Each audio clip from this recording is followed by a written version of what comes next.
Welcome everybody. About time to get rolling. Head off to my shipper up in Tracy, which is a good 360 miles away. Wasn't where I was originally supposed to be picking up, but it's kind of a booking issue between, basically a load that they originally were going to have me do. It turned out it already got booked by a logistics driver, basically a driver with their own truck and their own authority, who books loads with us. So I'll be deadheading from here all the way up to Tracy to grab a load going to San Diego. Alright, to Tracy, California. Like this, public.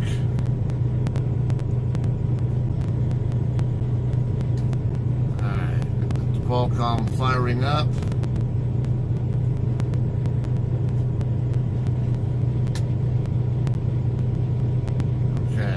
Good there. I need to get my log data, what I can out of it, so I'm gonna get my tablet fired up for that.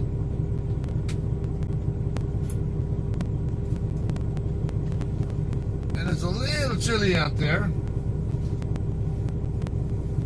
so time to get this on. What's up, James?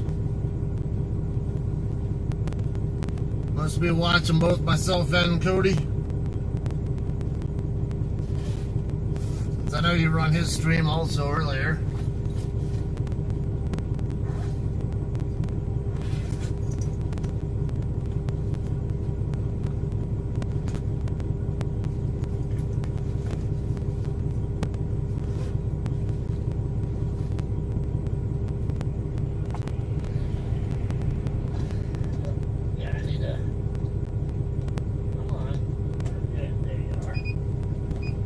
Get my inverter fired up.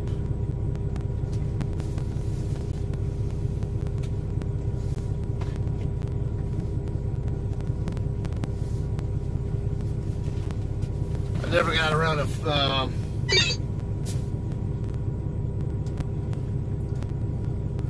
update my log information before I turn my truck in. 0 minutes of remaining drive time. Get what I can out of it now before midnight comes, and I miss out on that. So I already missed the May 10 and May 11. I'll have to ask for that information later on. Okay, I did 383. These are shit miles. And I know the truck being in the shop had a lot to do with that. And that other load also. Oops.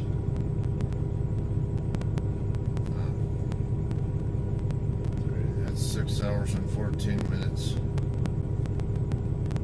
5:14. I did whole 57. These are terrible miles, but.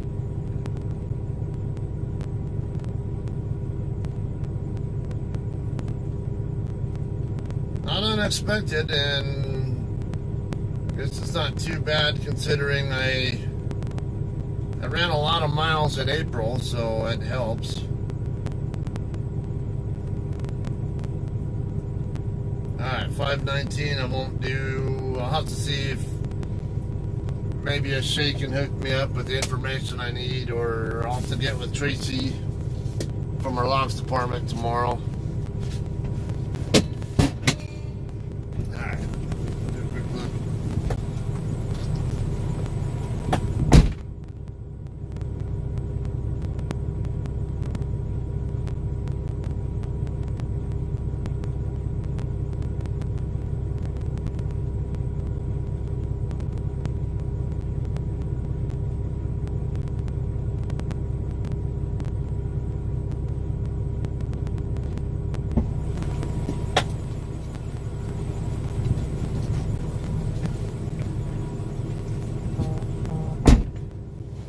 I'll have to get some reefer fuel on the way out too. I gotta get both tractor and reefer.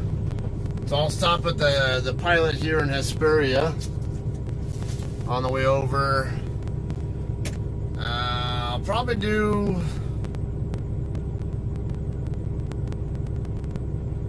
across Highway 138 all the way over to I-5.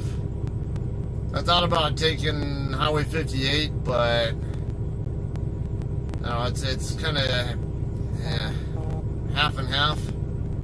2 Michigan dams breached. Thousands evacuated in flooding as governor, I guess, declares a state of emergency. That's what just came in. Yeah, so I think that's which I might go. I tend to not like going that way because the 35 mile an hour truck limit going down the north end of the Grapevine, but why not? It's different. Hopefully that cat doesn't get itself ran over by that car. No, look like he's good. Running back and forth. I just saw I think that same cat go that way. Now it just went that way. Alright. Yeah, hopefully it stays good. I mean, they did replace all the power steering hoses, so that's a good thing. Less to be concerned about. Plus, they actually road tested it before they gave it back to me. I don't know that our shop people actually did it. That's what happens when you're inexperienced and you're in a hurry. Even when you are an experienced mechanic, I know sometimes you get in a hurry because you have a heavy workload or it's the end of your shift coming up or something. And sometimes steps get skipped. It happens. It's not something that should be happening, but it does, unfortunately. I'm not gonna. So I don't know if the mechanic at our yard was compelled to do something like to stop what they were doing, or if it was just the mechanic themselves not doing the. But I can still also blame the management there, because if they had a thing in place showing, hey, was the quality check done? Was an op check? Yeah, was an operational leak check done? Yeah, like a road test kind of thing done before we say this truck's good. You know, there could be something in their system saying that actually got accomplished, but I don't know. I don't work in the maintenance department at our company, so it's hard for me to really point fingers at them without knowing exactly how things work over there. I know how things worked when I was a mechanic myself, an aircraft mechanic, but still. Anyway. Let's get rolling and stop by the pilot, get tractor and reefer fuel, and then I'll make my way across Highway 18 and Highway 138. Take that over to I-5.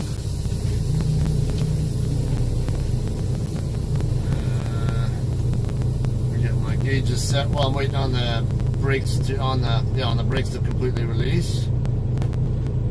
Good.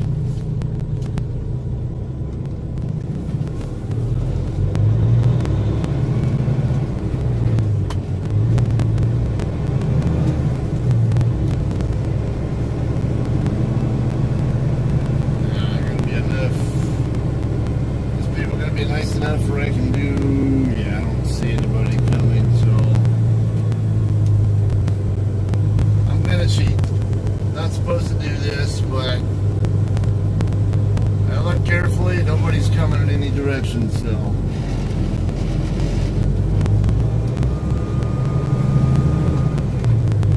little bit of common sense. That's good.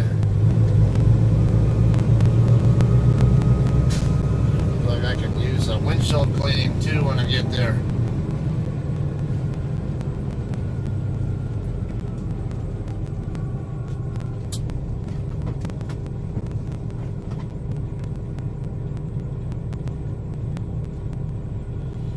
Alright, let's see what kind of cooperation we get from these lights here on this quality this time.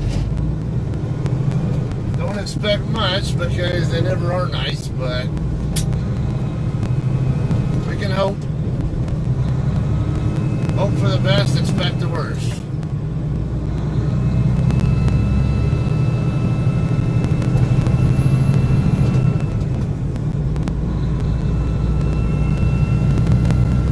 What's up, Lisa?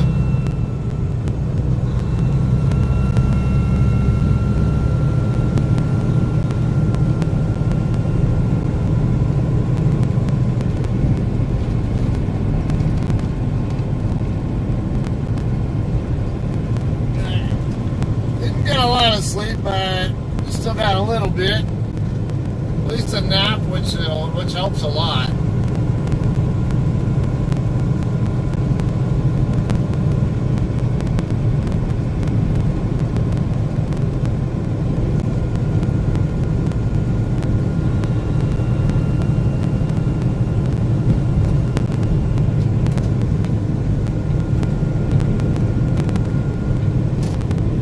Dipshit, move over. I wanted to go down, I like stay at 20 miles an hour. Is that 2 cops? Yep, sure is.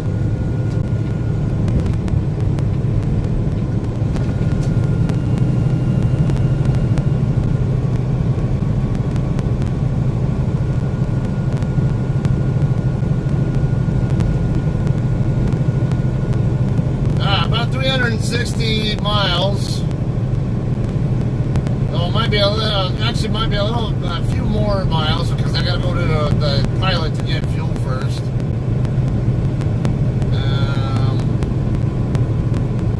Yeah, I'm not sure. Well, if I was going up to Highway 58, I could possibly also get fuel in Boron. Pilot up there, but I'd feel more comfortable getting my fuel over here in Hesperia.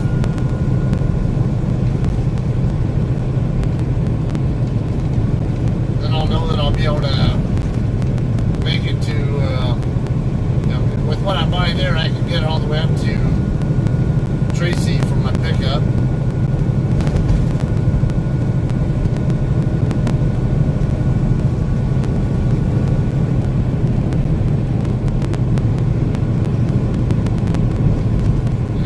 I normally do 58. I've not been on 138 in a while, or at least on the section of it between Highway 14 and I-5. Why not? There's something a little bit different, I guess. I'll have to do with the slow truck limit going down the Grapevine, but at least at the hour that I'll be going through there, hopefully shouldn't be too bad.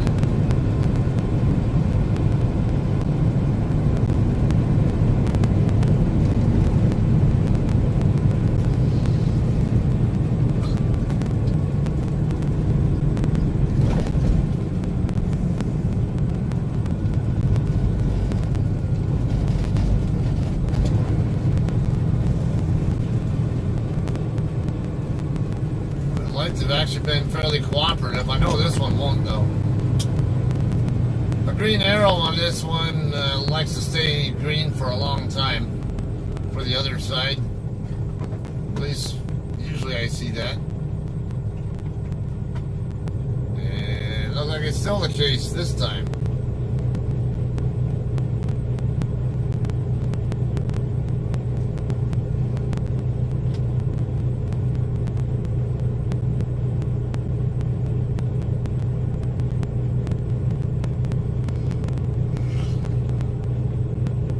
Alright, Lisa, we'll talk to you later.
Hey, what's up, Matt?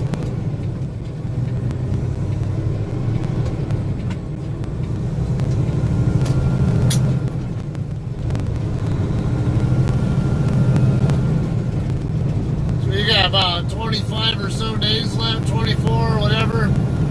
Maybe a little bit less before you're done with the 30 days.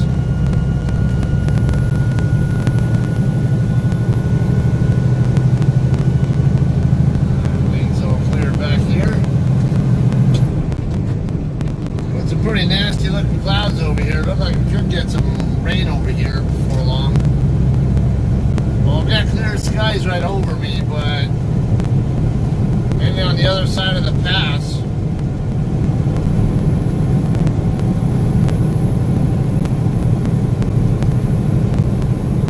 Hey, what's up, Linda?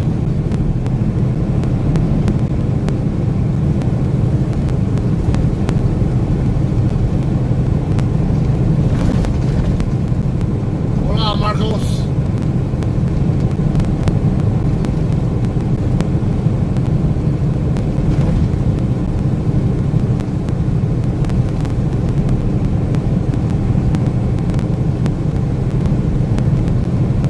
Cabela's, that's a good option there.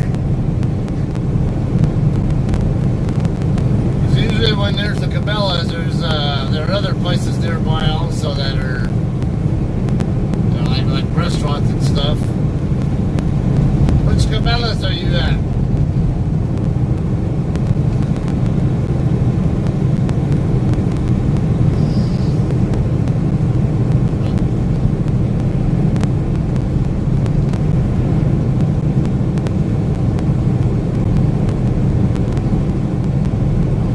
Good evening, Jim.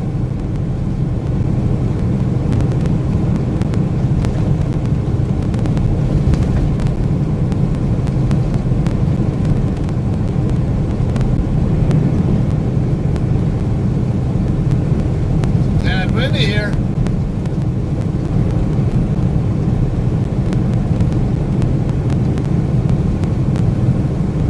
What do you got, a 34-hour reset, Linda? We're waiting on an appointment time, or what's going on there? Seems like a long time to be spending at Cabela's.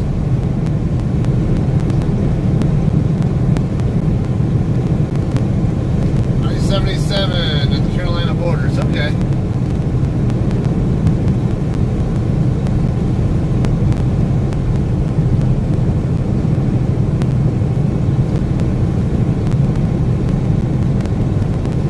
Yeah, that's great, Matt. I need to lose a bit of weight myself.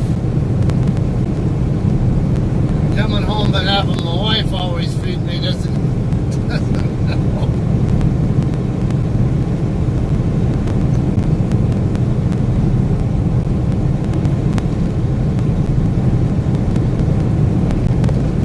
late getting out of shipper, okay.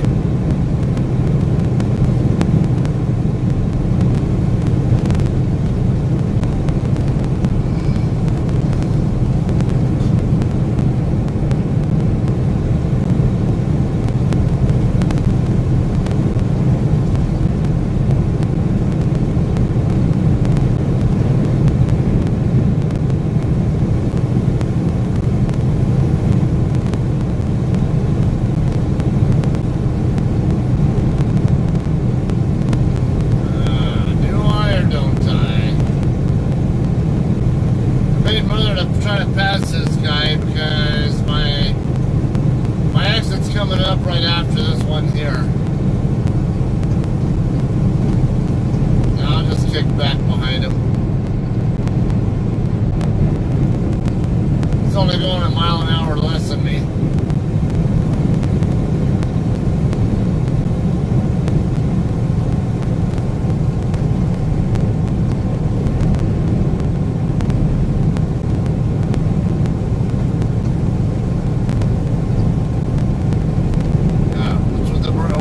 Brake lights.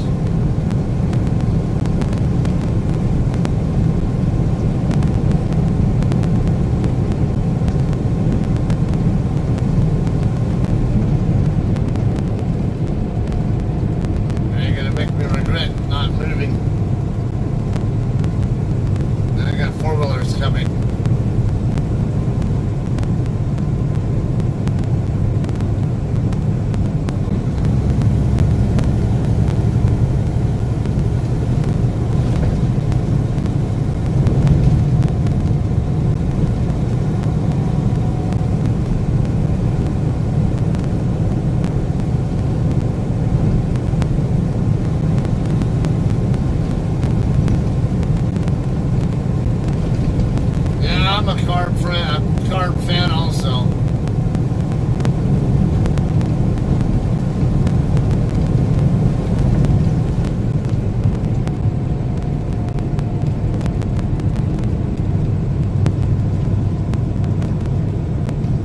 Well, he's got himself a nice, quiet little spot there.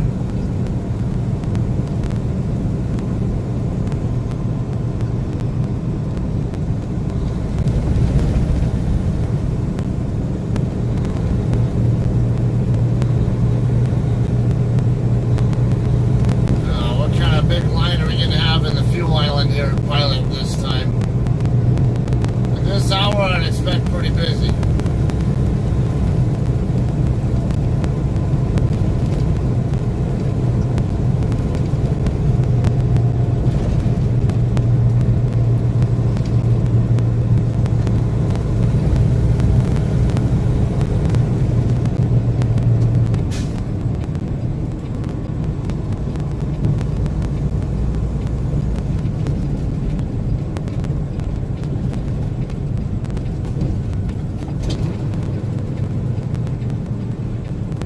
$3.35 a gallon. That's some shitty price, but it's necessary.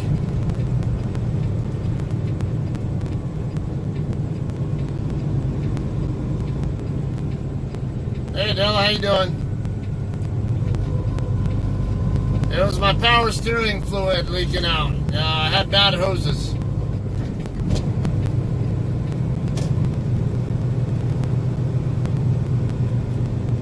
It might be the windscreen, not to mention the camera is naturally a little more sensitive to light at nighttime.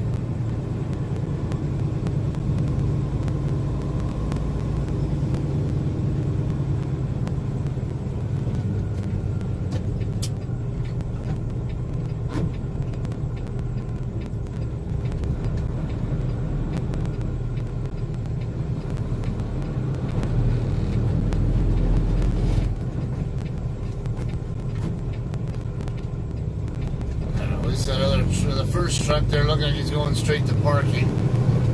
I'm gonna go around to the other side because I need to get fuel. Yeah, I know my fuel's low.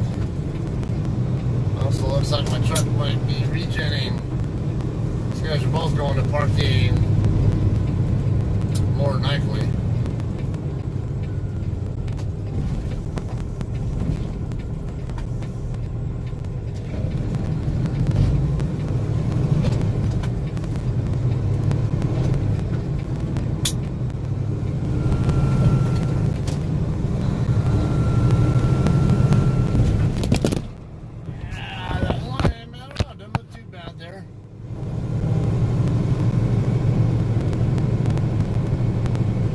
Nobody waiting in line at all. It's just the trucks that are already at the island. That's not bad.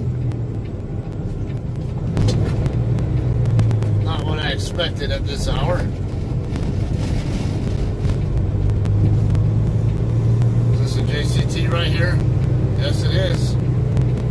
Parked up against the side here. I saw the blue wing thing on the back of the trailer. It made me think that it might have been one of ours, and sure enough, it is. See who that might be.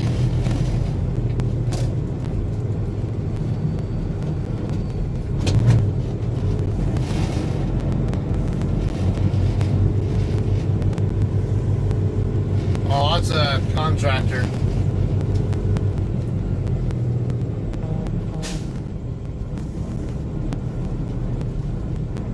Okay, looks like May Trucking is actually actively getting fuel, so let's go behind him.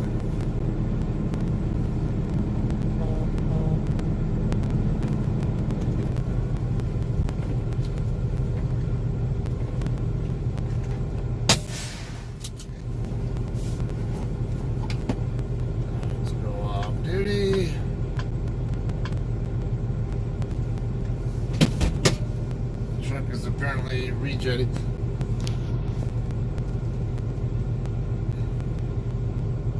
Alright, now get my fuel purchase set up. What is my truck number again? 3208.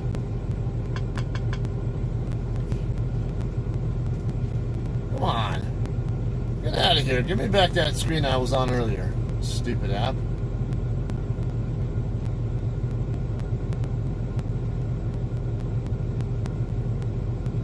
I can wait on def. At least get truck and reefer. Oh, this guy's already done.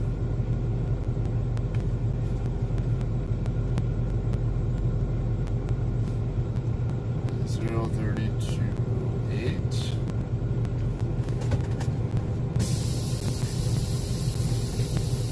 See, I made a good choice because I knew this guy was actually at his truck getting fuel. Yeah, your truck moves better when you have the brakes released. Don't worry, I make that same mistake. It's funny when someone else does it, not so funny when I do it.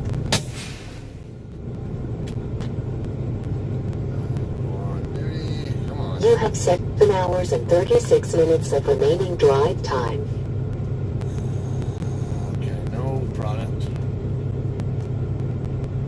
Don't worry about that later.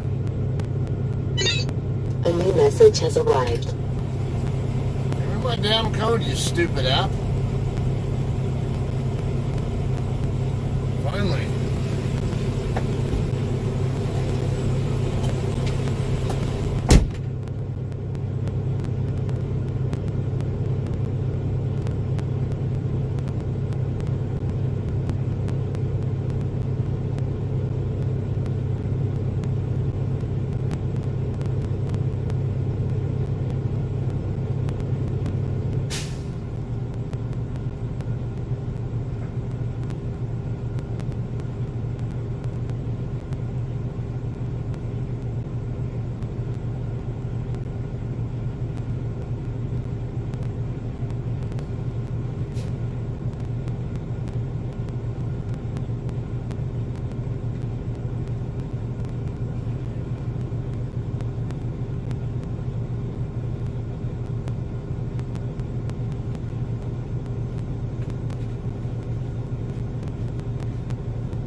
on.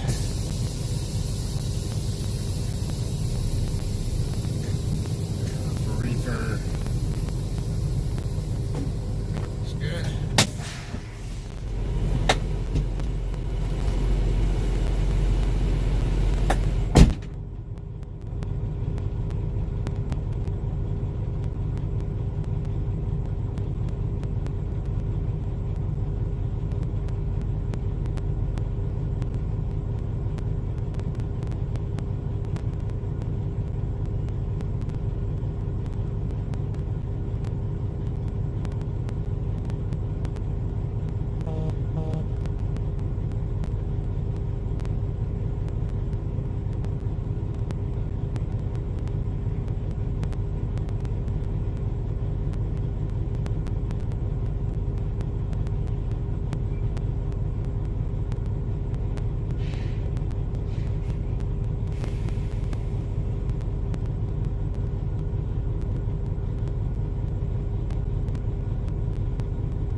Get asked for handouts by anybody like this guy is sitting up here against the wall.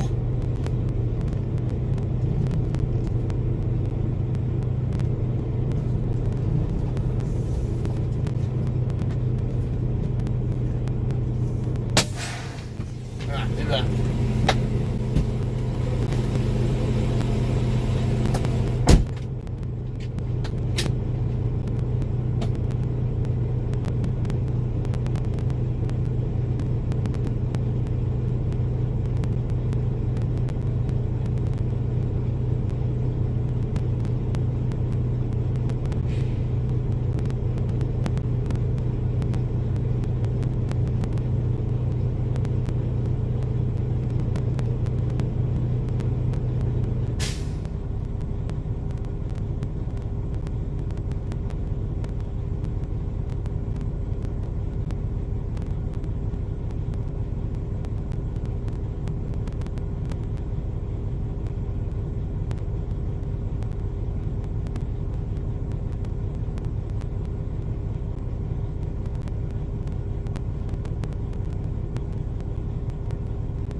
this woman's needing a shower credit, and I got unlimited, so why not? Let me help her out.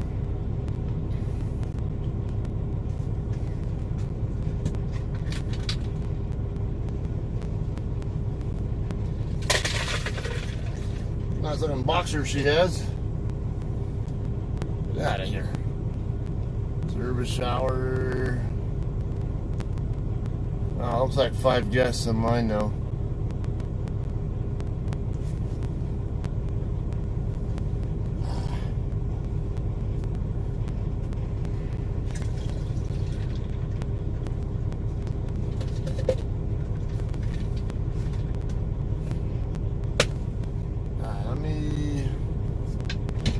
It doesn't have a code, so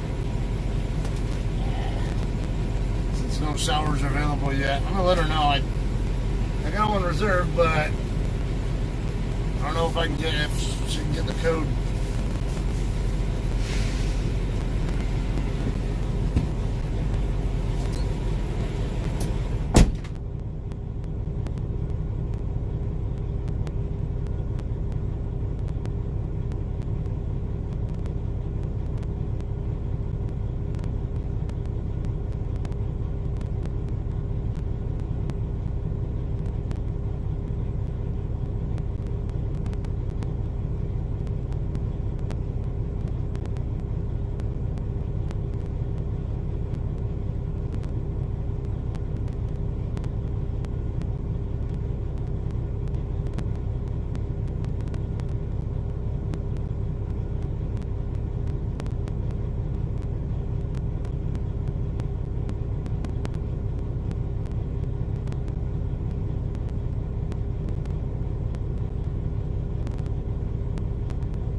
Write down that number. It's a nice looking dog she's got. It's actually a mix between a boxer and I guess a French Mastiff. Definitely looks like it. It's definitely looks like a boxer with a larger build.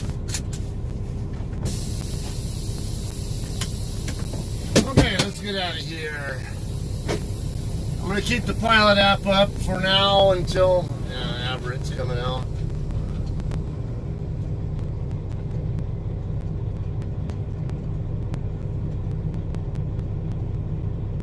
Until I get the code. You're gonna sit here and stop, aren't you?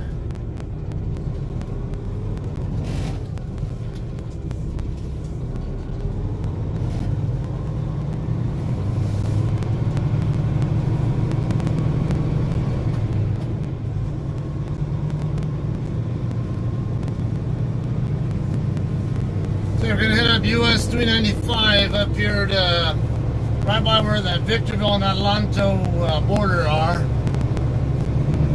and then go across 18 from there toward Palmdale.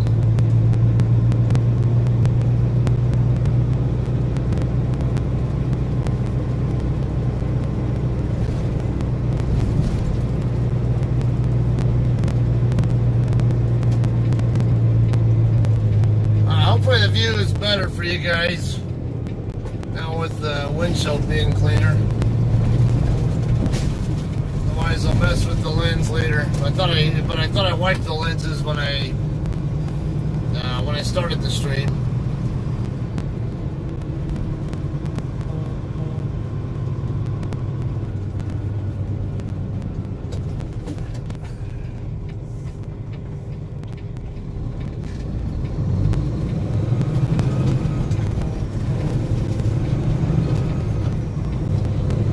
Should be able to get most of this trip knocked out, if not all of it, before I run out of time.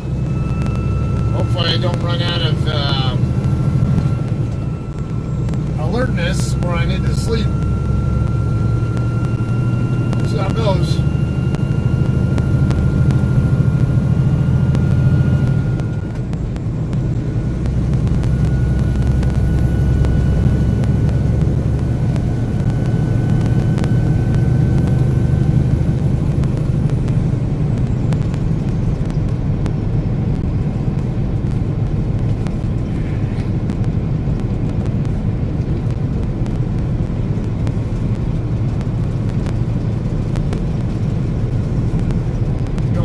Neighborhood that I used to live in up here off Bear Valley Road.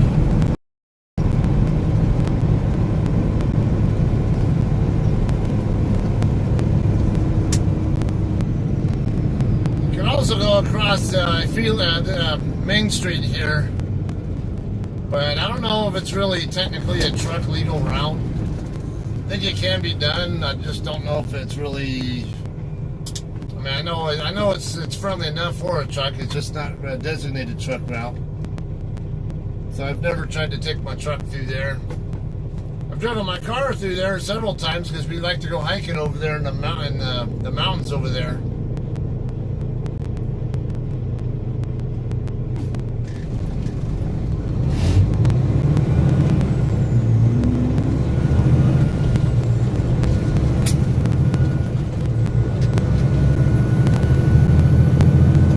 Intentionally stay in the left lane here because I know the right lane's going to end, and if I use the right lane, what'll happen is all the four-wheelers back there will not let me over. So by staying in the left lane, I make it their responsibility to merge safely with me and not the other way around. Because I know they won't have any problems working their way either in front of me or staying behind, but when it comes time to me having to merge over, forget it. Most of them, yeah, it's not going to happen.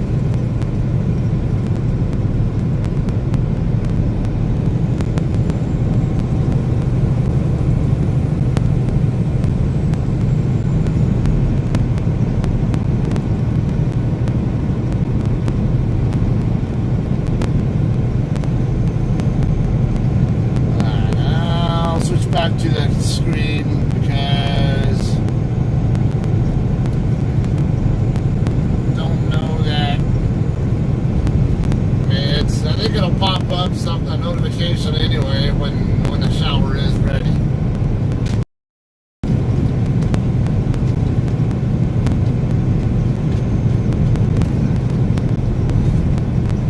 I just crossed over the California Aqueduct a second ago.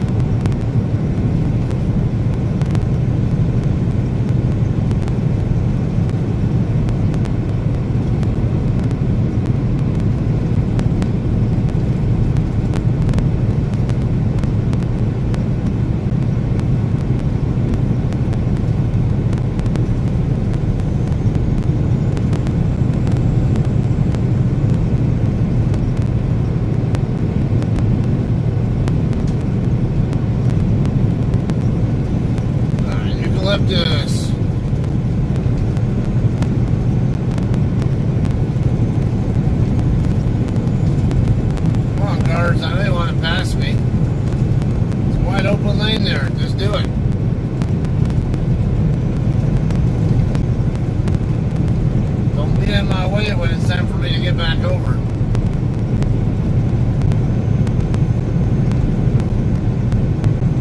Alright, Linda, have a good night. So, I'll see you tomorrow, I guess.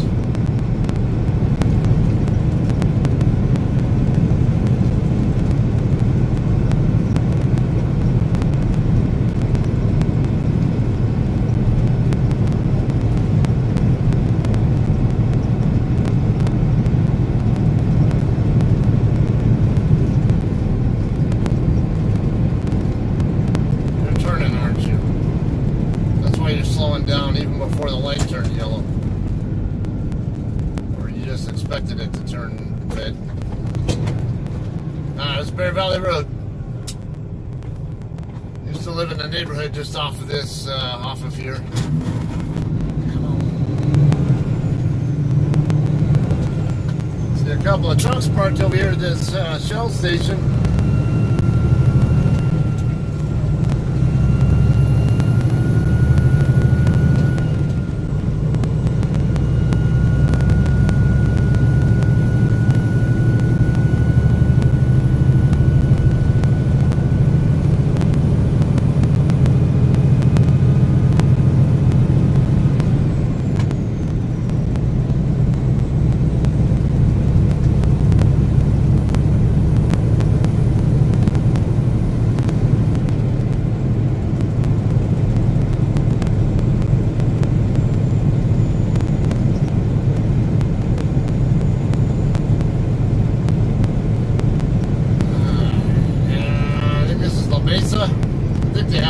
Opened up now.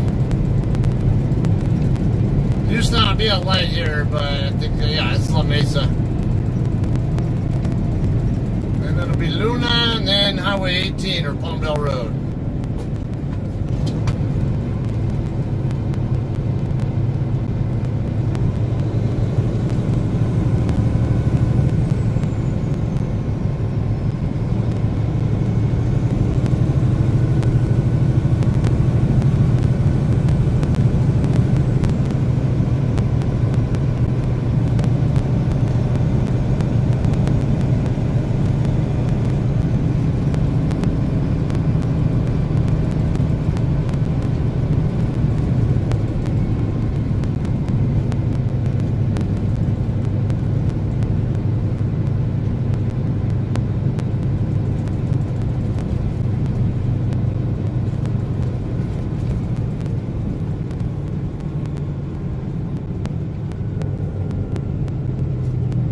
At this point, I'm going to stay left because I need to make a left at Palmdale Road.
Highway 18. Yeah, Rubio's. I haven't eaten there in a while. They got some good street tacos there. Or yeah, gourmet chicken tacos is what I like to get. And they also got some good fish tacos too.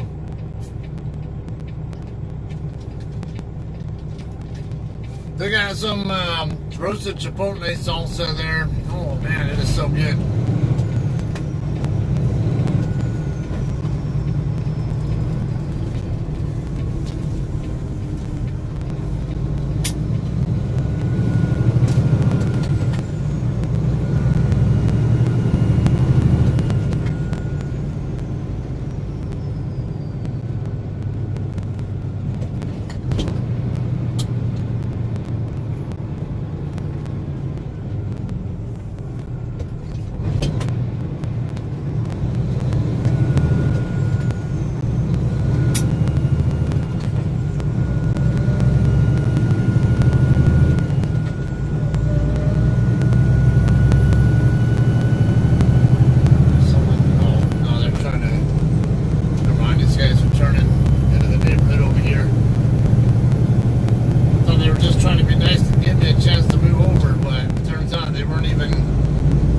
Staying on that road.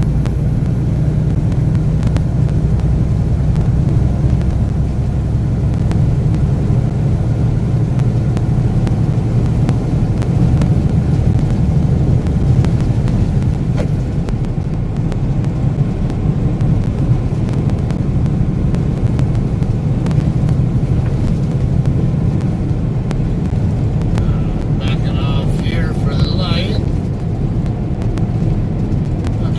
Lights after this, and then once we're past those next couple lights, should be smooth sailing pretty much all the way over to Highway 138.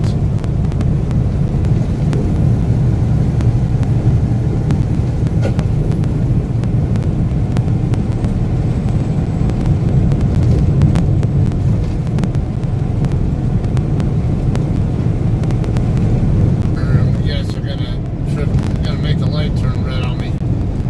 Nope, maybe not. Oh, consider myself lucky.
decide to pass me, dumbass? You had a passing lane for several hundred feet, and then you finally decide?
Creek Road. And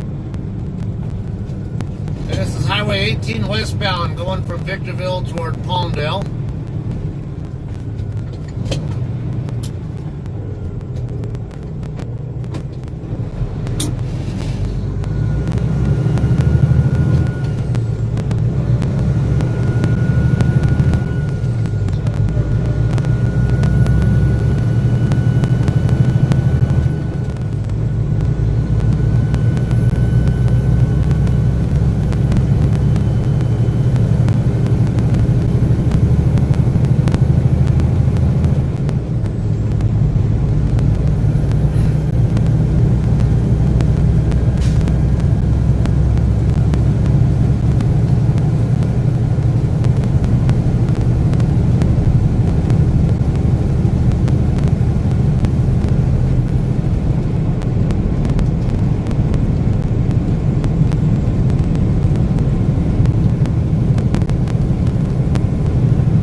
Hey, this is Scott. That was the driver who was going to hook you up with a shower.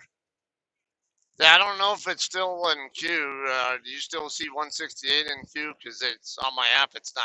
I can't tell if it's still holding.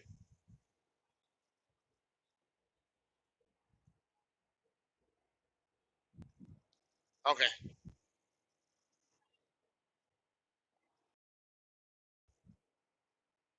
Okay. No problem. Bye.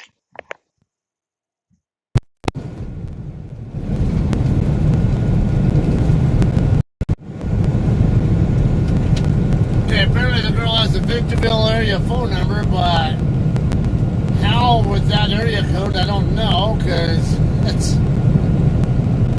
definitely not a Victorville area code.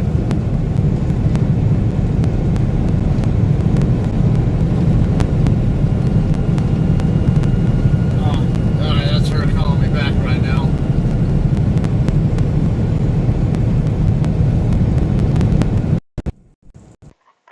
Hello. What's that? Oh, they did. Okay. Okay, let me double check my notifications after I get over this bridge and past traffic here.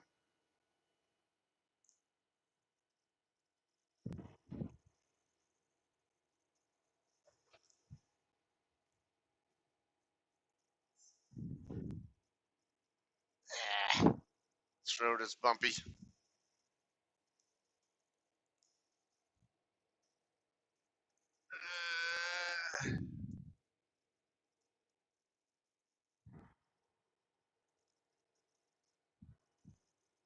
Location, if it'll give me that. Let's see. See, normally it gives it to me on the home page, but because I'm not near there, it's I don't see it. Okay, it's got all here. It is. Shower 10. And ready for the code? Okay, it's 42316. No problem. Will do. You have a good day. All right, bye.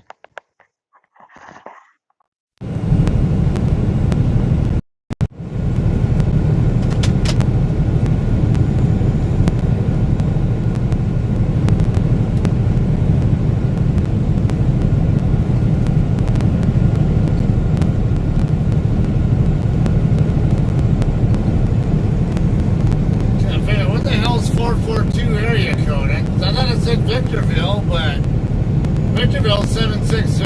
So I'm kind of confused by the 442.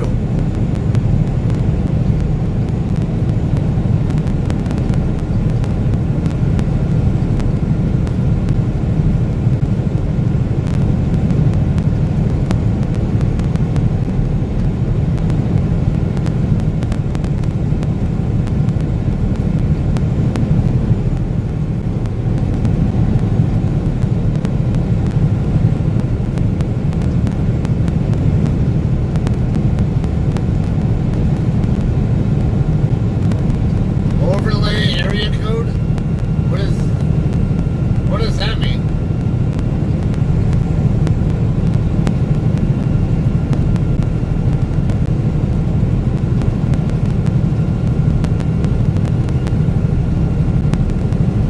Covers the same area as 760. Okay.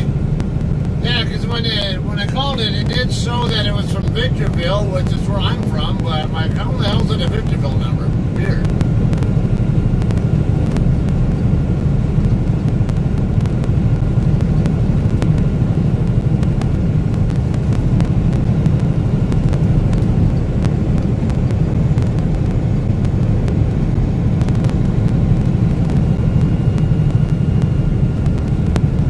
That's interesting.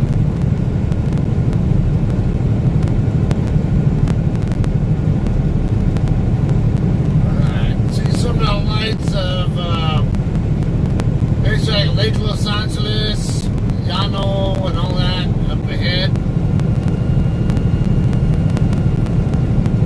A little more distant, I can see like some brighter white way back there for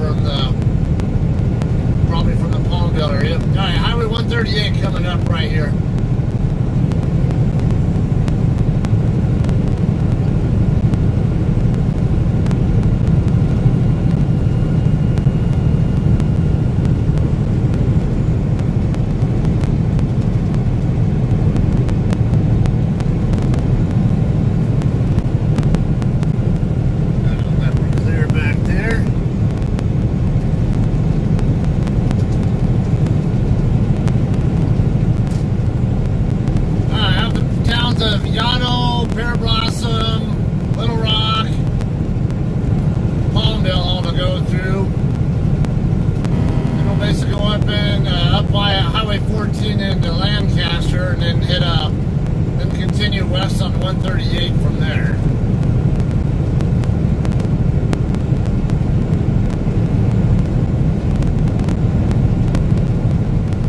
Now, normally I tend to take Pear Blossom Highway across to stay out of downtown Palmdale, but this time I'll probably go right through Palmdale because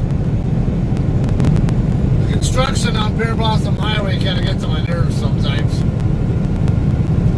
I know it should be easy tonight.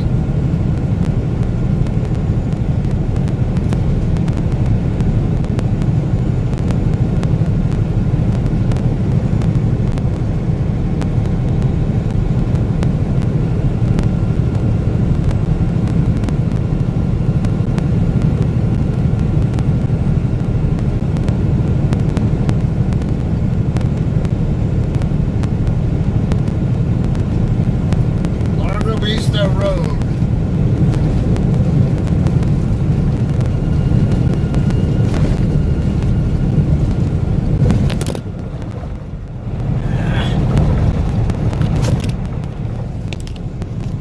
Damn bumps drive me nuts.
Smoother road.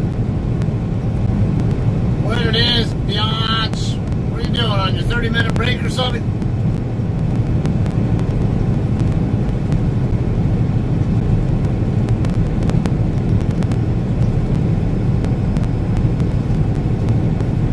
Must be stopped in like Grants or somewhere. Grants or maybe even Jamestown. No? Still rolling, huh?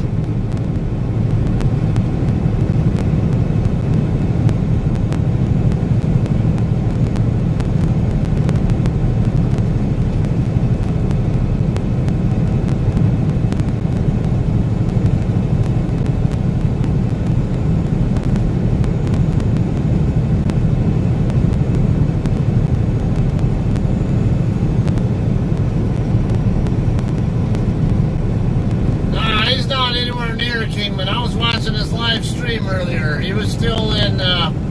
He stopped in Moriarty for fuel when I got off there, and that was not too long before I got off, before I ended up coming to, going to my truck to drive myself.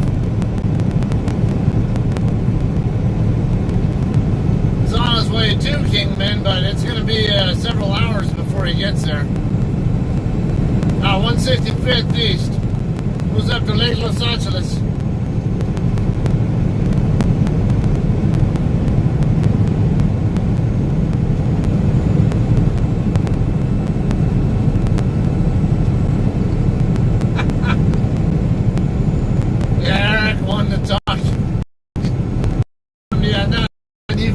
Before. It's like voice chat or something. Voice to text. That's it.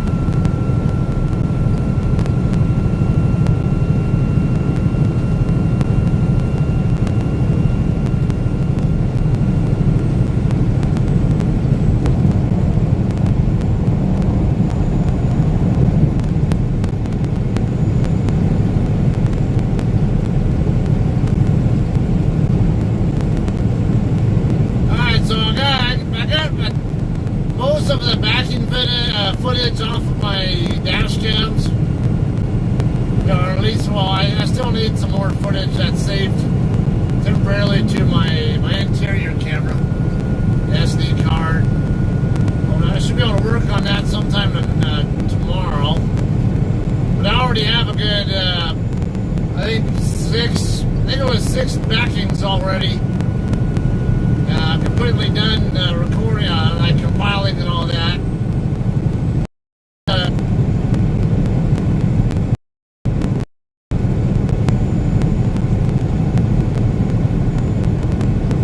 Hard to get a good grasp for how much interest people have in those backing compilation videos that I do. I've had a couple of compliments on them, but the view count isn't exactly a lot, so makes me think it's not this, I don't know, maybe it's just not getting as much interest yet. I'm sure it will eventually.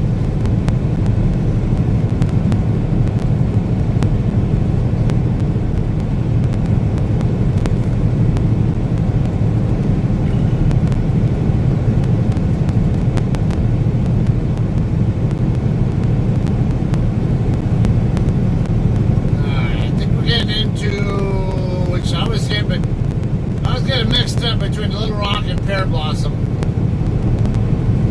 Which one comes first? I want to say this is Little Rock coming up, but I could have it backward.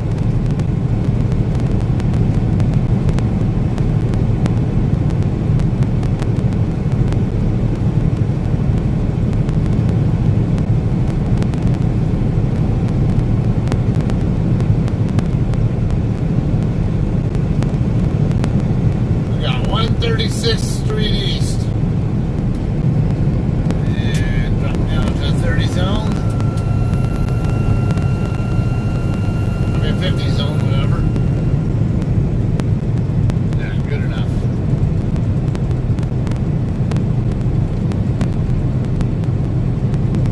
Yeah, this car's gonna make the light turn red on me, watch. Yeah, I knew it.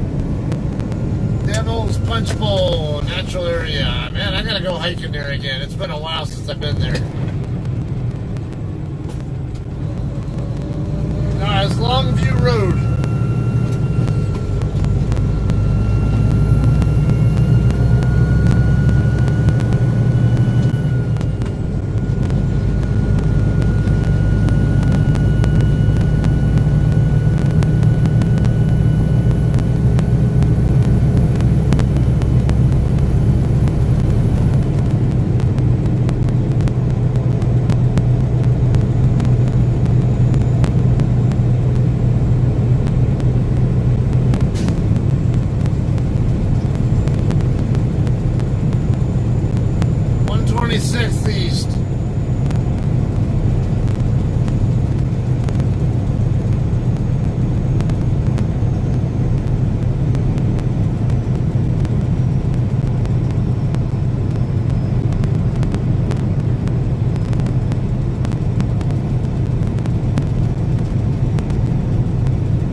Eric, isn't that stating the obvious? You're not exactly a pretty person. That's alright, I'm not a pretty person either. So join the club.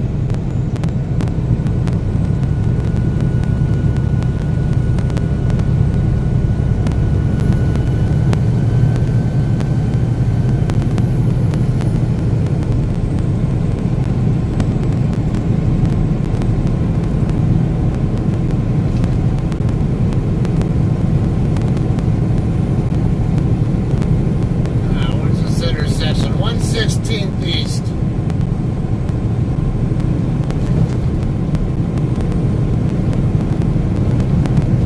The Outpost.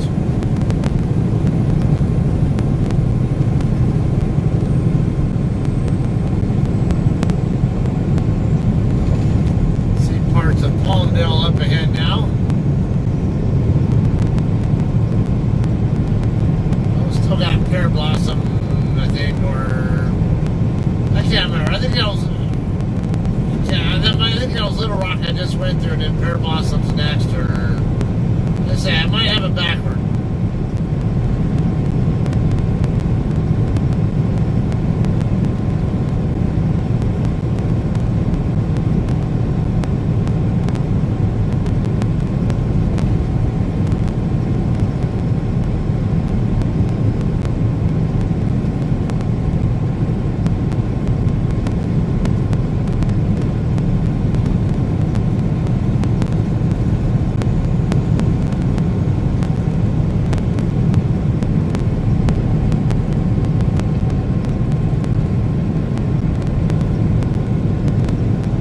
Someone went off the road there not long ago. See, I saw skid marks going off the road and off the actually into the field there.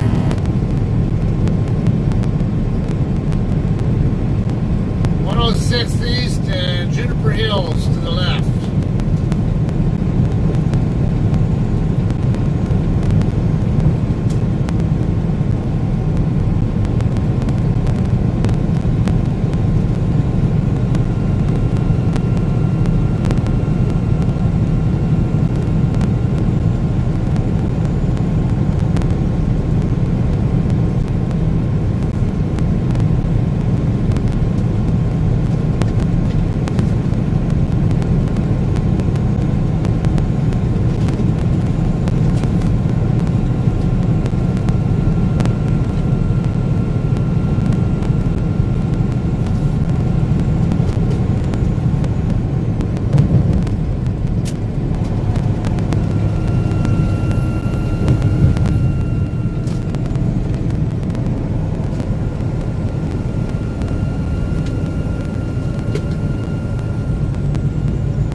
East.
Village, 4 miles away. Edwards Air Force Base, 28.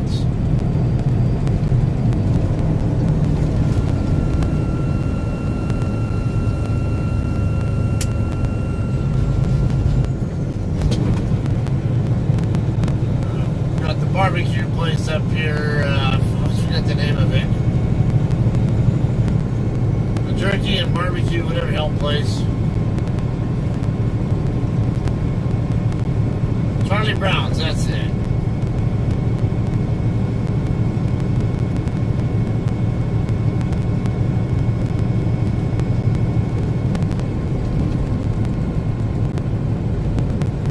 So 82nd Street East. Okay, this is Little Rock. I think the last town might have been Pear Blossom.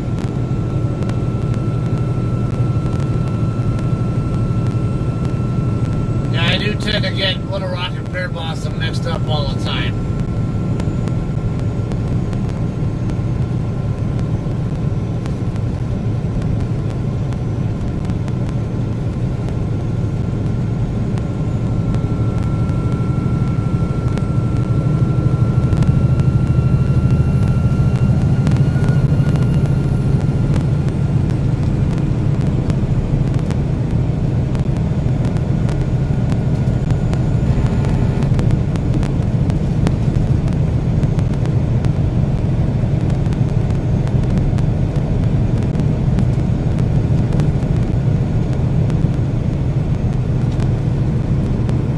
Maybe I'll do Palmdale first before I consider doing that.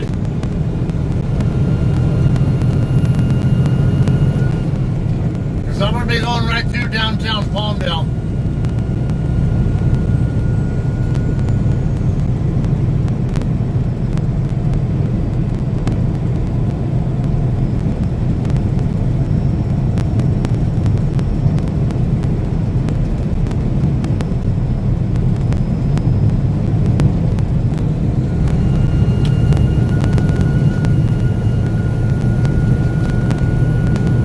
There, Chris, someone says.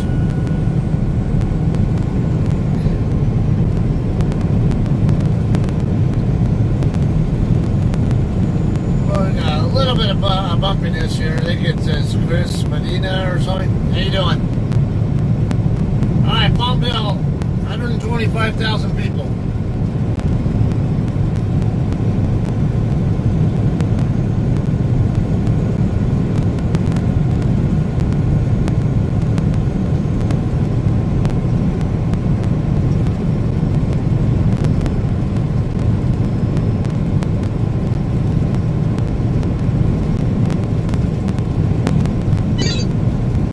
Message has arrived. Oh man, there are too many places worth visiting in a car. You can see so much stuff in a car that you cannot see in an aircraft. I can't even begin to tell you where some good places are to visit.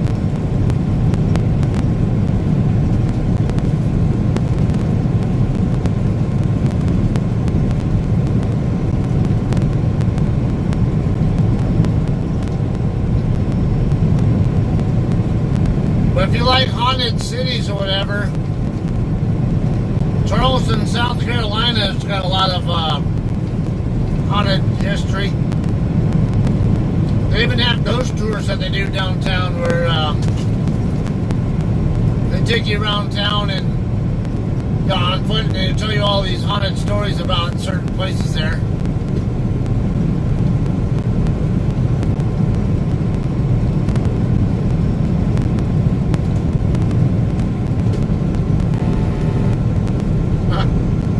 Yeah, exactly.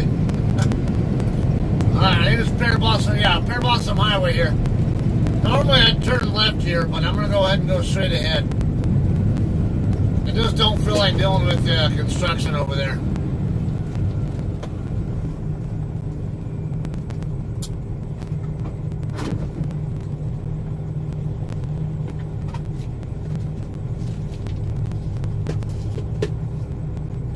Actually, it says right there, the little sign trailer there even says trucks use Palmdale Boulevard.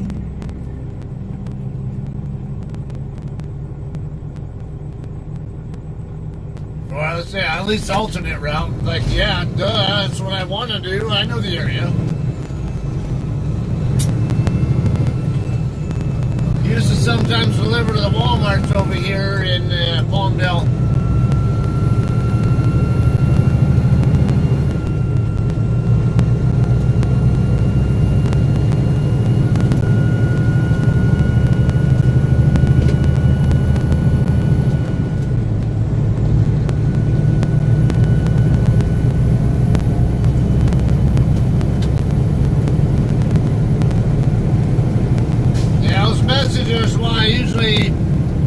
go ahead and cruise at 58 or so. Just enough where I don't have to worry about those things, those messages at all.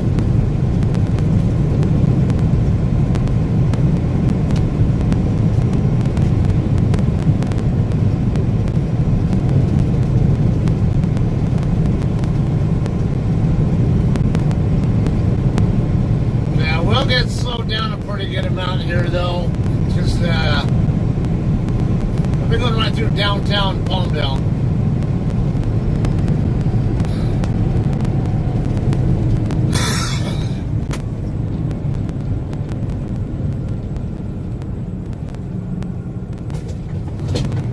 We got 47th Street East.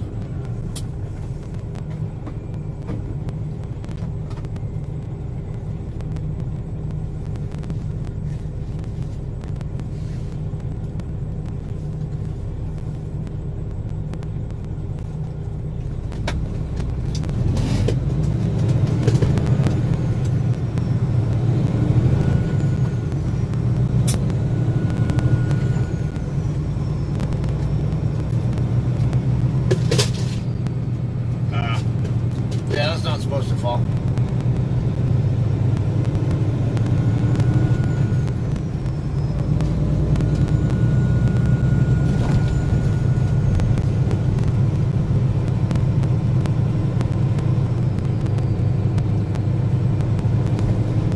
Avenue S.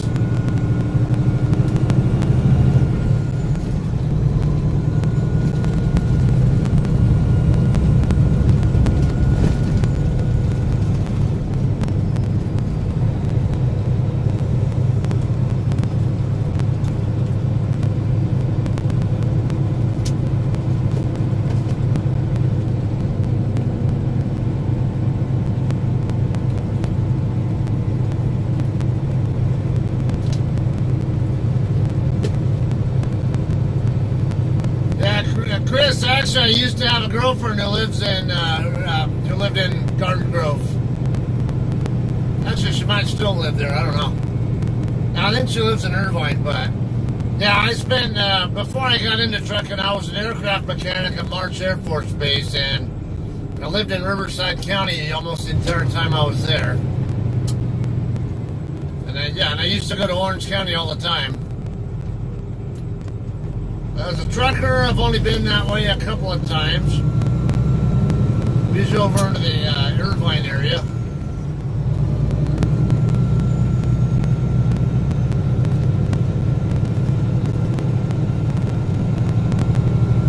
Actually, I did a couple of pickups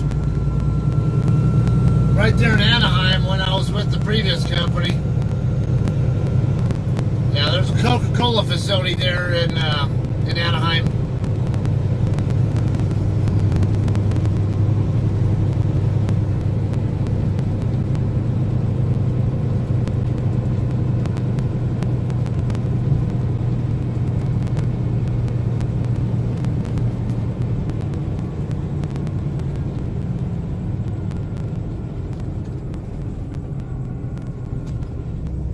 Avenue R.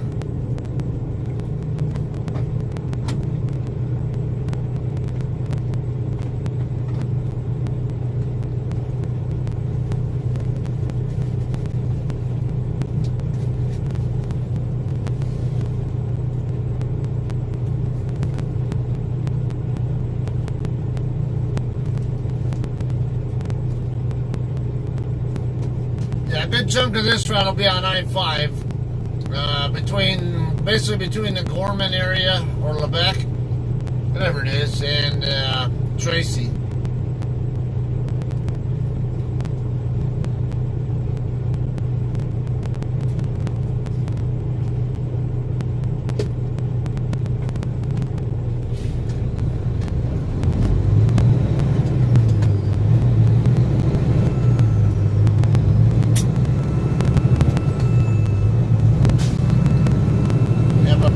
Here. My wife likes to shop there.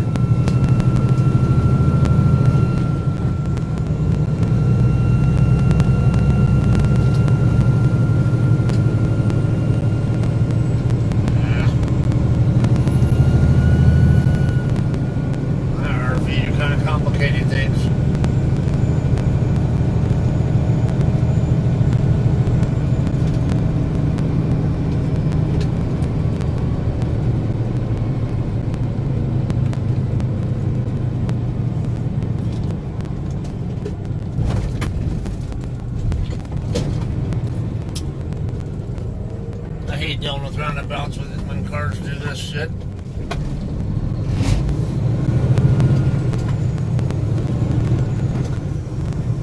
They all tailgate. They all tailgate each other into the roundabout. So when we're trying to go through to get into it, we can never get in.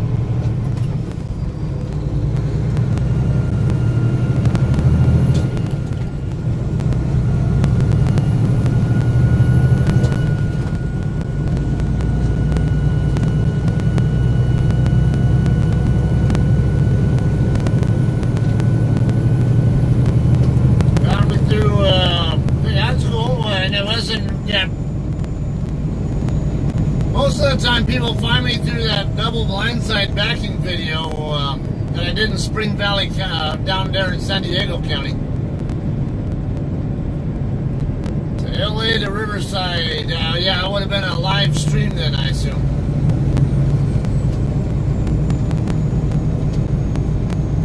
Well, welcome to the channel.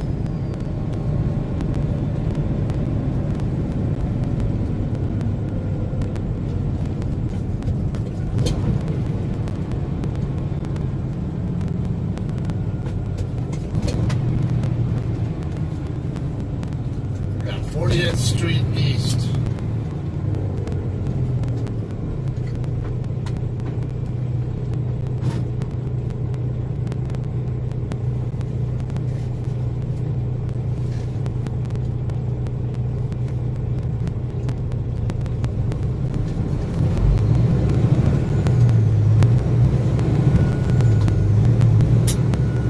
Answer to the question about how long have I been trucking.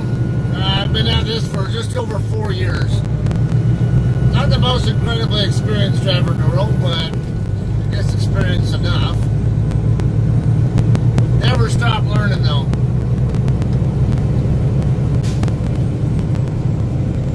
I'm a firm believer in saying you're never too experienced to learn something new. Basically, the day you quit learning something new is the day you should turn in your keys because you're a danger.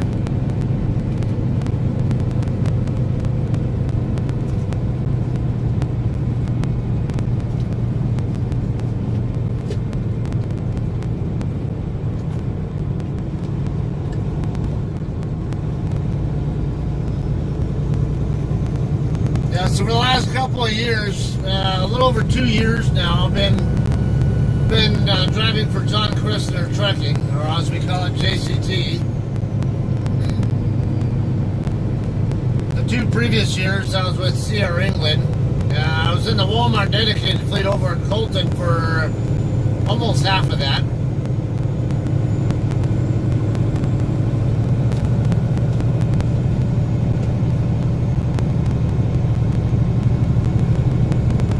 So basically, I just haul loads for JCT. I'm a lease operator. I'm basically once I get the truck paid off, I can pay $1 to transfer the title to become the complete owner of this truck.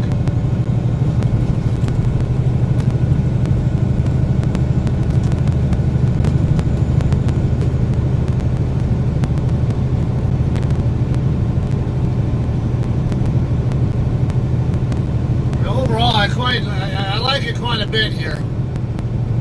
Got a really good group of people. Actually established a lot of friendships through here. We actually have a good rapport with a lot of the people who work at the terminal too. A lot of larger companies, you don't get to have like a face-to-face kind of relationship with your dispatchers or planners or whoever else. And I can actually go right into the Danny Christner's office. He's the current CEO. That's John's son.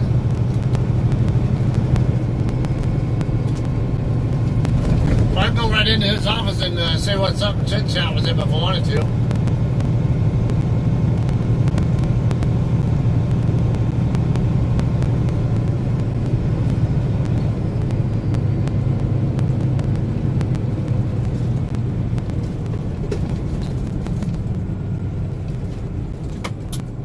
All right, 20th Street East.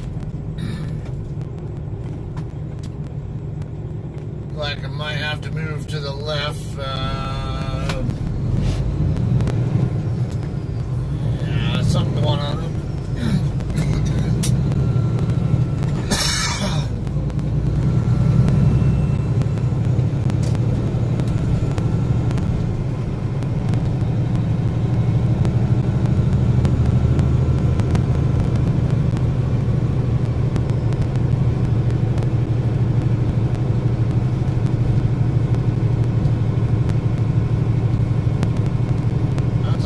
Stop. Oh, they're arresting him. Yeah, they're arresting him or detaining him. I see they're doing a search on him, though, and they got 3 cops there. 17th Street East.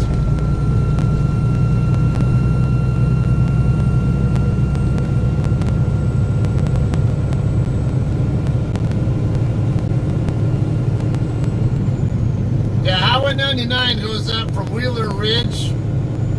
Yeah, right there by the bottom of the Grapevine up to Sacramento, and then actually it'll continue up to like go up toward Yuba City and all that.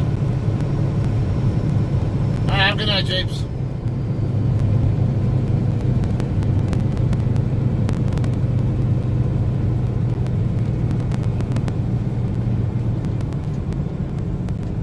Street East.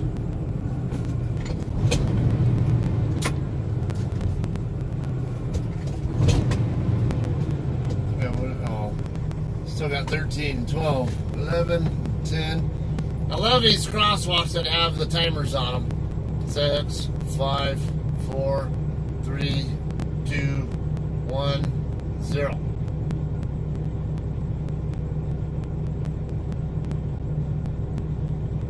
We are in Palmdale, west side of Palmdale right now. I'm going to get on Highway 14 pretty soon. Not too much further up the road here.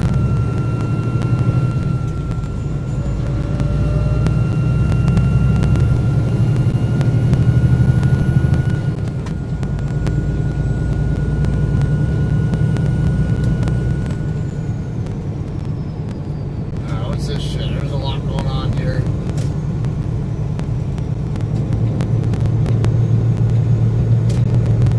Too many people walking around out there and going to and from cars and stuff have me a little concerned.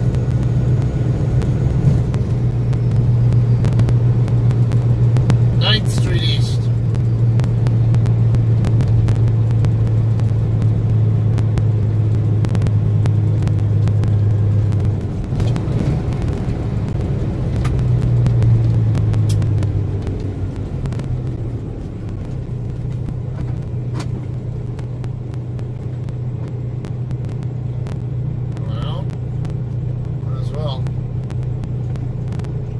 As a pilot, why do you have disabled vehicle plates though? So I saw a patch on his. He's got like an aircrew patch on his shoulder. Looks like he's wearing a flight suit. So he's either a pilot over here out of Palmdale Airport, like Plant 42 or somewhere, or he's Air Force over at Edwards Air Force Base. Got quite a few Air Force people who live here in Palmdale and Lancaster area.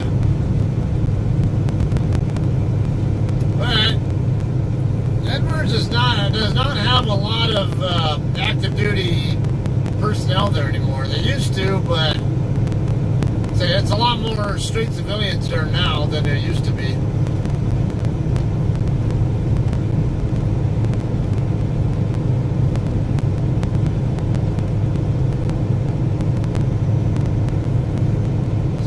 Hotel, OYO.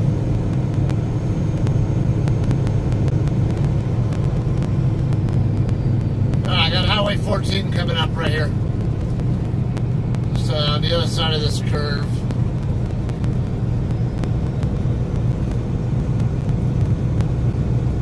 You head north on there, and then that'll, we'll go up, I don't know, about 10, 15 miles, whatever the hell it is, I forget.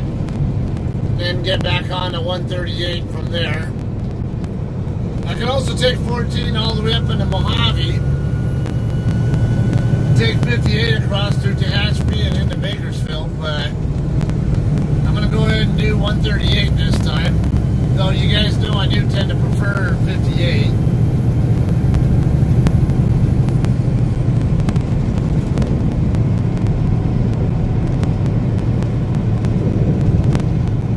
Rancho Vista Boulevard, Avenue P, 1 mile.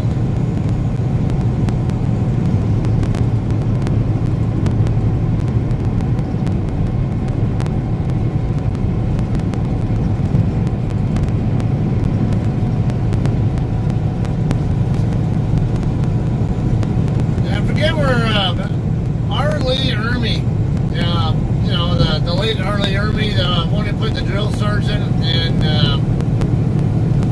Full Metal Jacket, and he had mail call and all that. Yeah, he had a partnership. He actually lived here in Palmdale when he died, and he had a sports bar grill or whatever the hell it was that he was in a partnership with someone else. As far as I know, the restaurant's still open, but I always forget what street it's off of, though.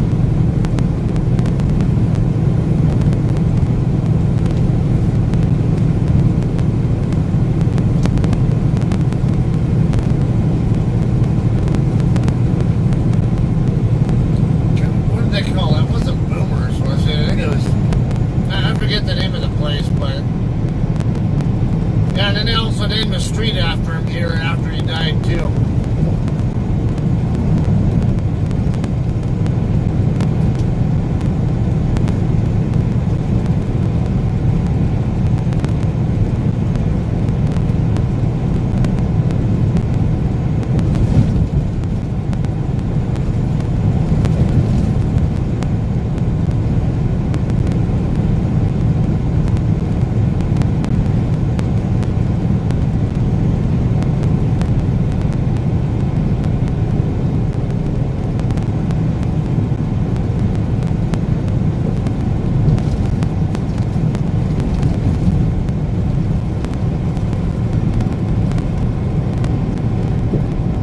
So between these two routes, there are some trade-offs.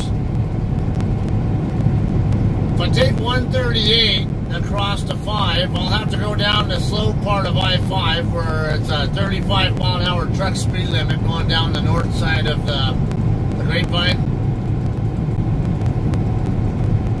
Alternatively, I go a little bit faster on 58. Not really anything there to slow me down, but there is a way station on 58 that may or may not be open.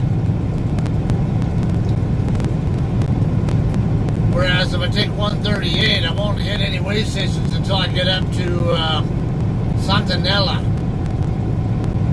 By the time I get to Santanella, I'll already be about half an hour out from my... yeah, I think about half an hour. Maybe a little bit more than that out from my shipper.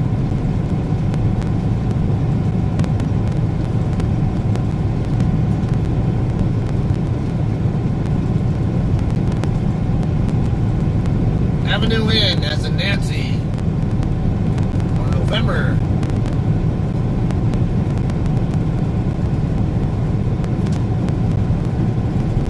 Avenue M as in Mike coming up next.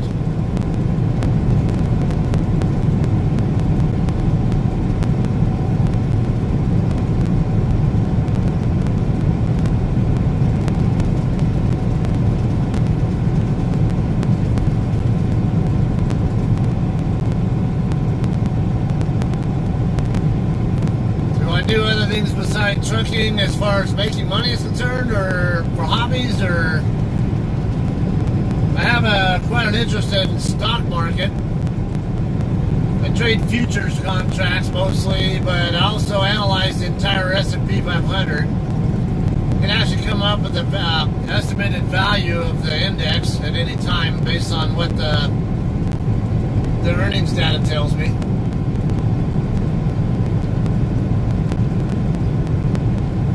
All right, Linda, well, have a good night.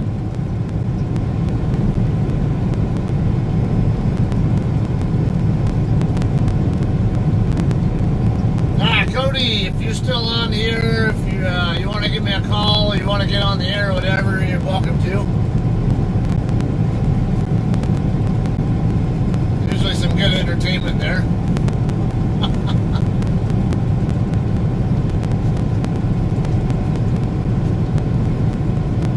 I like to go hiking too, but with my wife having health problems, or not really health, but medical problems, been kind of limited on being able to do much of that. And next time I'm home, I need to get her out and do at least some of that.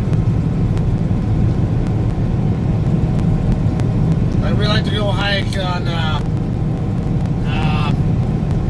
Pacific Crest Trail. All right, here's Cody. What's up? Oh, I can hear you so much fucking better with this new headset. Oh, that's good. So, a stupid question. How long were you with CR England when you trained me? Like, what's the experience you know what I mean, the experience? I think it was at least a year and a half, because you were on the latter part of my time there. So you have a year and a half ahead of me. So I've been driving for about 2.5 years. Holy shit. Time flies when you're having fun, huh? 2.5. 2? Yeah. 2.5? Almost 3.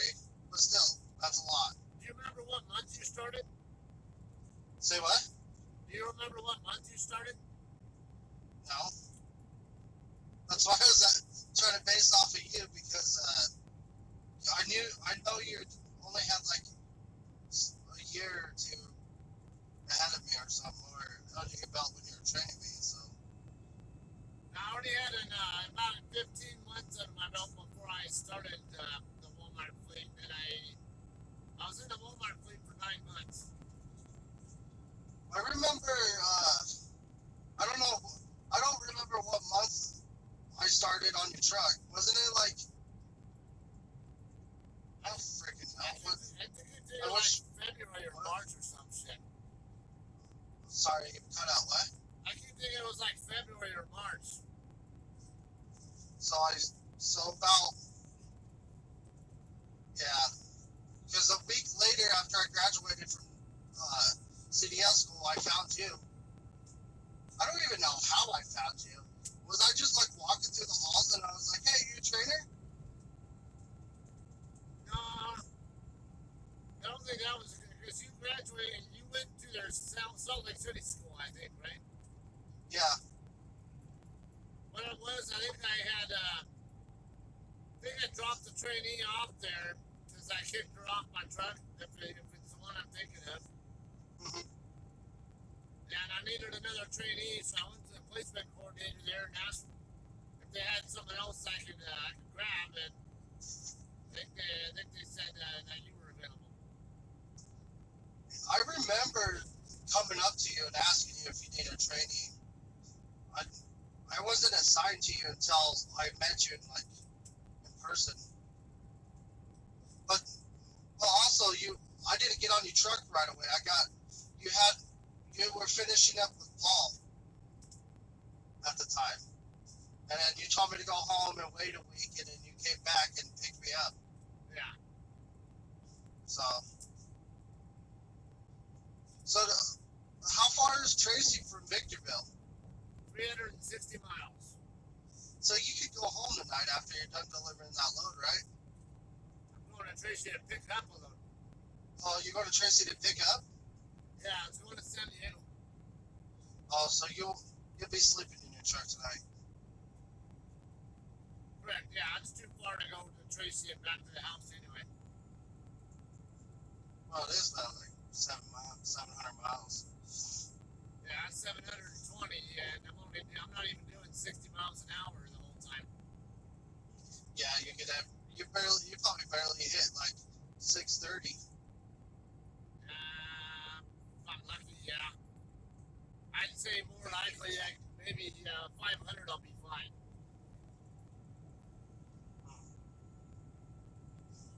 Yeah, just past Gallup. I'm 10 miles out from the Arizona border. I'm going to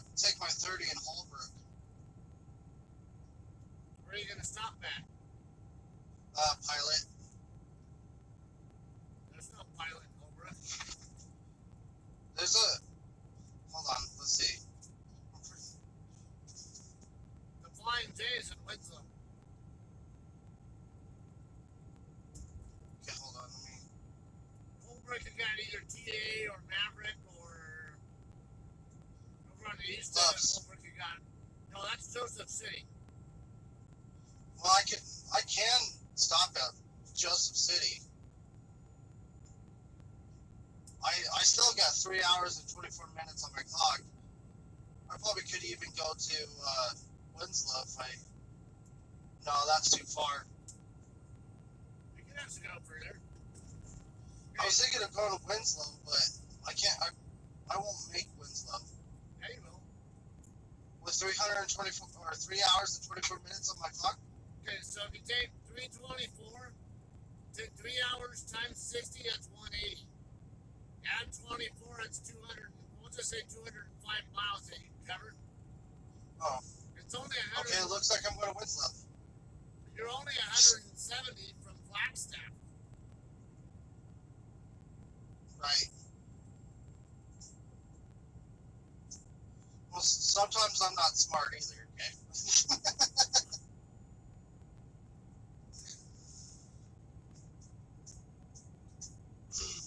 So, did you ever figure out what that bar was that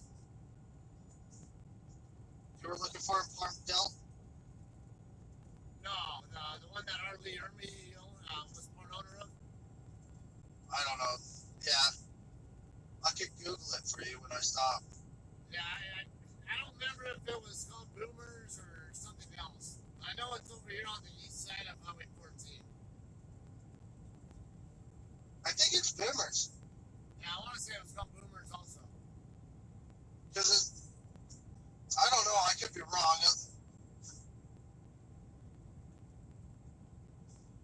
We could both be wrong. You taking all my viewers? Ever since you started streaming, my viewer count went down to 0. So over It's there, like, what? I thought usually James would, or other people will actually watch both streams at the same time sometimes. Oh, really? Yeah. Well, if ever you're streaming, I'd like to listen to you stream because your streams are more fun because everything happens to you. You either get stuck in a freaking accident, you either call people dumbasses and shit. I'm just saying your streams are more entertaining. Are you telling me I haven't done a good enough job training you?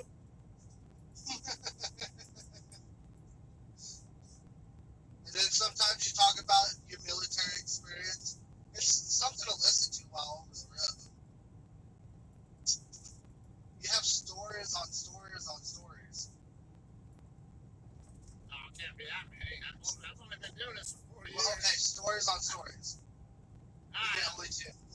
Highway 138 westbound coming up less than a mile. Alright, so as you were saying.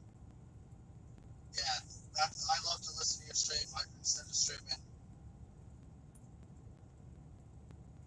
I'm going through some shitty ass area. Well, we can definitely create some entertainment on your channel too.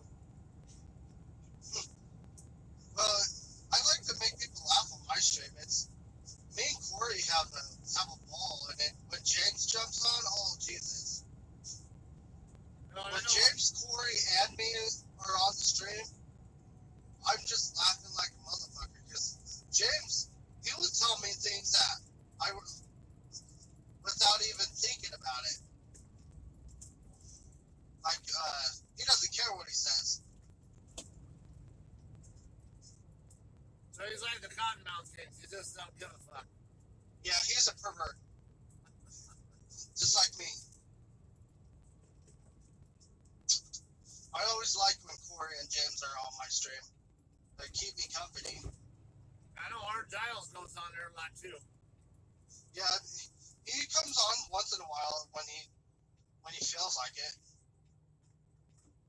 Jeez. I don't really see him very much. Funny, every time I go on your streams, he's on there. Maybe he just doesn't say anything, or he says one or two things at a time, and I don't catch his text because it scrolls up. Eric Wildman says you're way past the perv. Say what? Eric Wildman says you're way past the perv.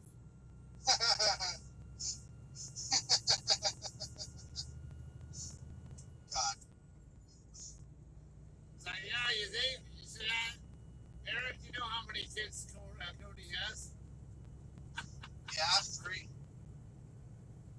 I have 3 kids. I'm done with kids, though, that's for sure. I am not having no more kids. That's why I'm truck driving, to stay away from vagina.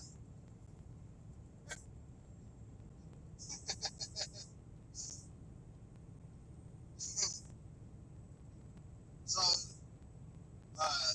when you do a 4,000-mile load, what's your check normally looking like when you get 4,000-mile loads? You mean it was 4,000-mile week? Yeah, that's what I meant. Yeah, 'cause it's kind of hard to do a 4,000-mile load unless it goes to Alaska or Canada somewhere. It varies. Upper thousand, between 1,500 and 2,000, I guess I'd say. Oh, okay. Because I asked Shay, she was asking how my truck is handling today, and I'm like, I can't tell you if it's fixing on unless I do another 2,000-mile load. Because, yeah, in my opinion, sometimes it will run 3,000 miles and then start screwing up. So I told her to give me another 2,000-mile load and I'll let her know how my truck's running. She's like, I think she took it like I'm holding that info over her head until she gives me another 2,000-mile load. But I can't tell you if my truck is fixed or not until after I do another 2,000-mile load. Then after that, then I can guarantee that my truck is fixed. So, But so far, it's been running pretty freaking great. so essentially what you're telling me is if you just stay with 1,000 to 1,500-mile loads, you shouldn't have any problems. Yeah, I shouldn't have any problems. I would know for a fact after I do another long load. It's just crazy how it works that way. But I'm pretty sure it was the PCI, the computer. Yeah. Hopefully I'm crossing my damn fingers, and then now, if that's fixed, then I won't have to ever worry about it. Really? Yeah, I have a feeling it is in better shape now. Yeah. Hopefully you won't have any issues. Yeah, because I was having intermittent problems, and what causes intermittent problems is the computer. So yeah, I have a feeling it's going to be good because I haven't had any problems, but I don't want to say it's good too soon because then I could be screwed. Yeah. And the only reason why I think it would have been the computer is because they kept resetting the computer every time I take it to Kenworth, and it would run like a couple thousand miles and then shit out again. So maybe they put in a shitty computer or a bad computer when they built this truck. Yeah, there could be a hardware issue too. Yeah, that too. I mean, a good example there, when I was in college, taking assembly language class, oh my god, that's a pain in the ass class. There were parts of that class I actually got all into, but other parts I'm like, I give up. But I can do exactly what the instructor is demonstrating on my computer and get a completely different result than him. Yeah. gets that picky with just the hardware signature or whatever sometimes, and I wouldn't be surprised if that had something to do with it. I'll tell you what, though, I know everything about a home computer and a laptop, but I can't tell you worth a damn with a vehicle computer. They're totally different. Not exactly. I mean, well, the operating system it uses basically is different. It's not using Microsoft Windows or iOS or whatever the hell it is on iPhone, Apple. Are they using like Linux or something for vehicles? Because they have to have an operating system. Yeah. I mean, and Linux is a big part of is an operating system for like businesses and stuff. They don't really use Windows for most businesses. They will use the Linux operating system because it's more stable, and no matter what how much porn you want, how much you can download, you can't get a virus with a Linux operating system. It has a software that will prevent your. Oh, I'm sure they can have viruses. They just don't. Windows and Macs suck compared to Linux. Well, what it is just how popular they are. The less popular are, the less popular it is, the less likely you are to find that kind of malware, viruses, or whatever.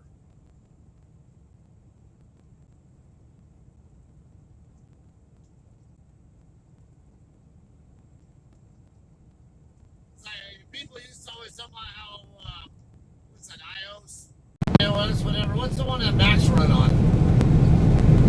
I lost it.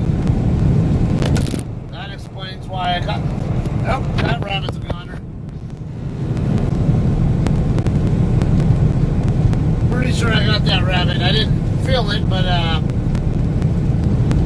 where he was at, I wouldn't be surprised if I got him.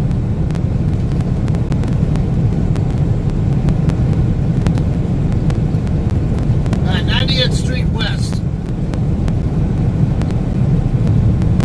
So Cody probably just got into Arizona a minute ago, going through a dead spot. He'll probably be calling back in a minute, or once he's in a better spot.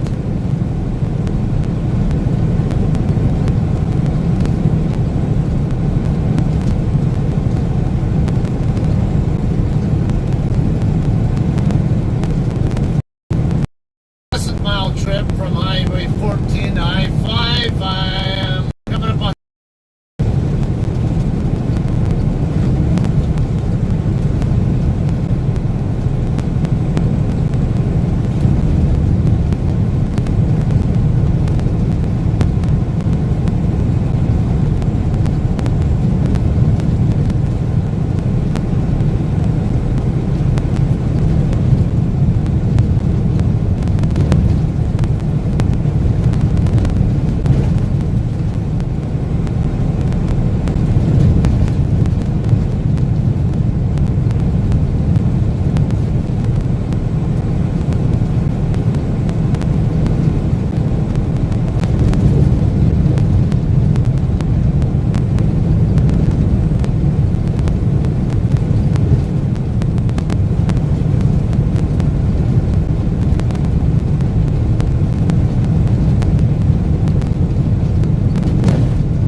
decision. I'm gonna go ahead and go try to push for Flagstaff, Alright.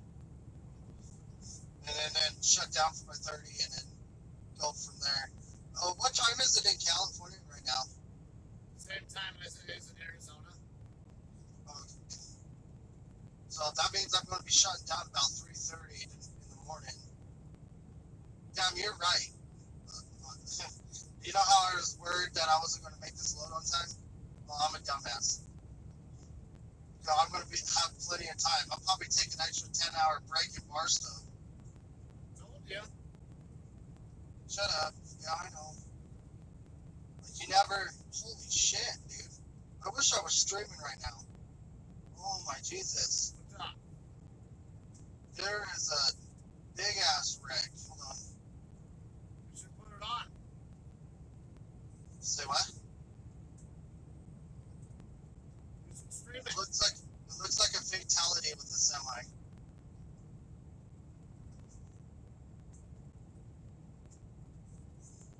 They're making us get off the exit. Oh well, where you know where the construction is on I-40 headed westbound, and it tells you have to get off the exit to go around Yeah. because they destroyed the bridge. Right before the exit, right there, there's a fatality with the semi.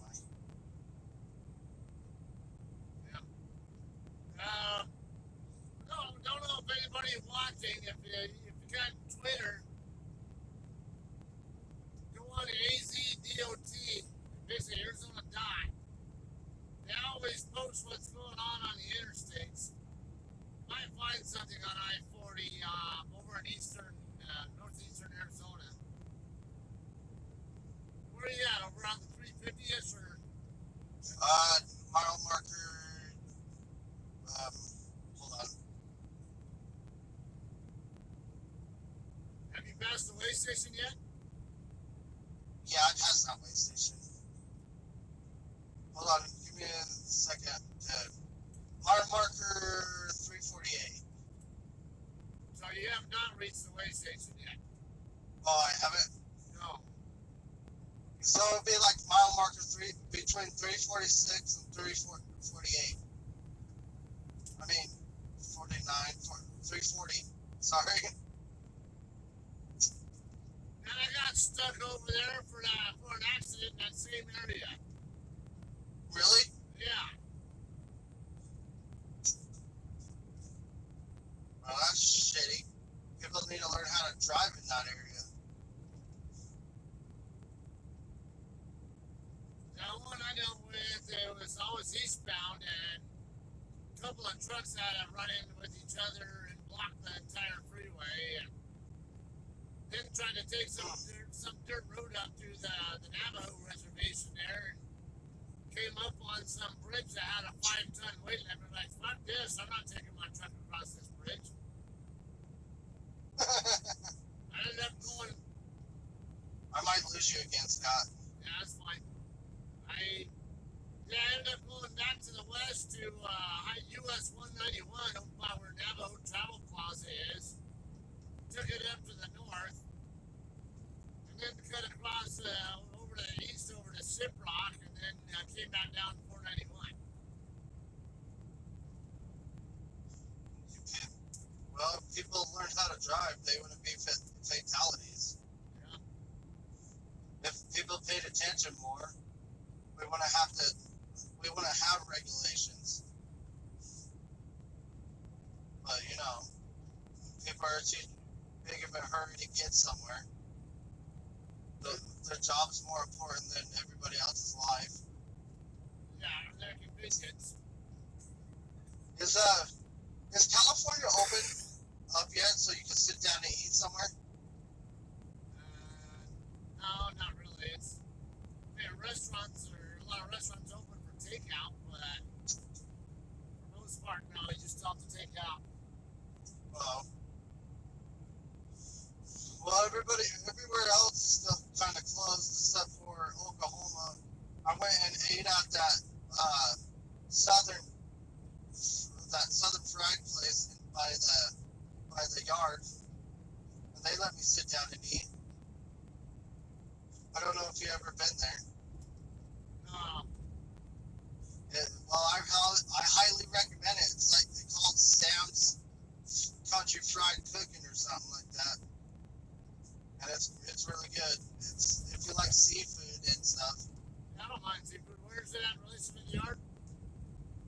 Say what? Where's it at in relation to the mothership? What was that? Where is it at in relation to the mothership? It's about, let's say, 5 miles away.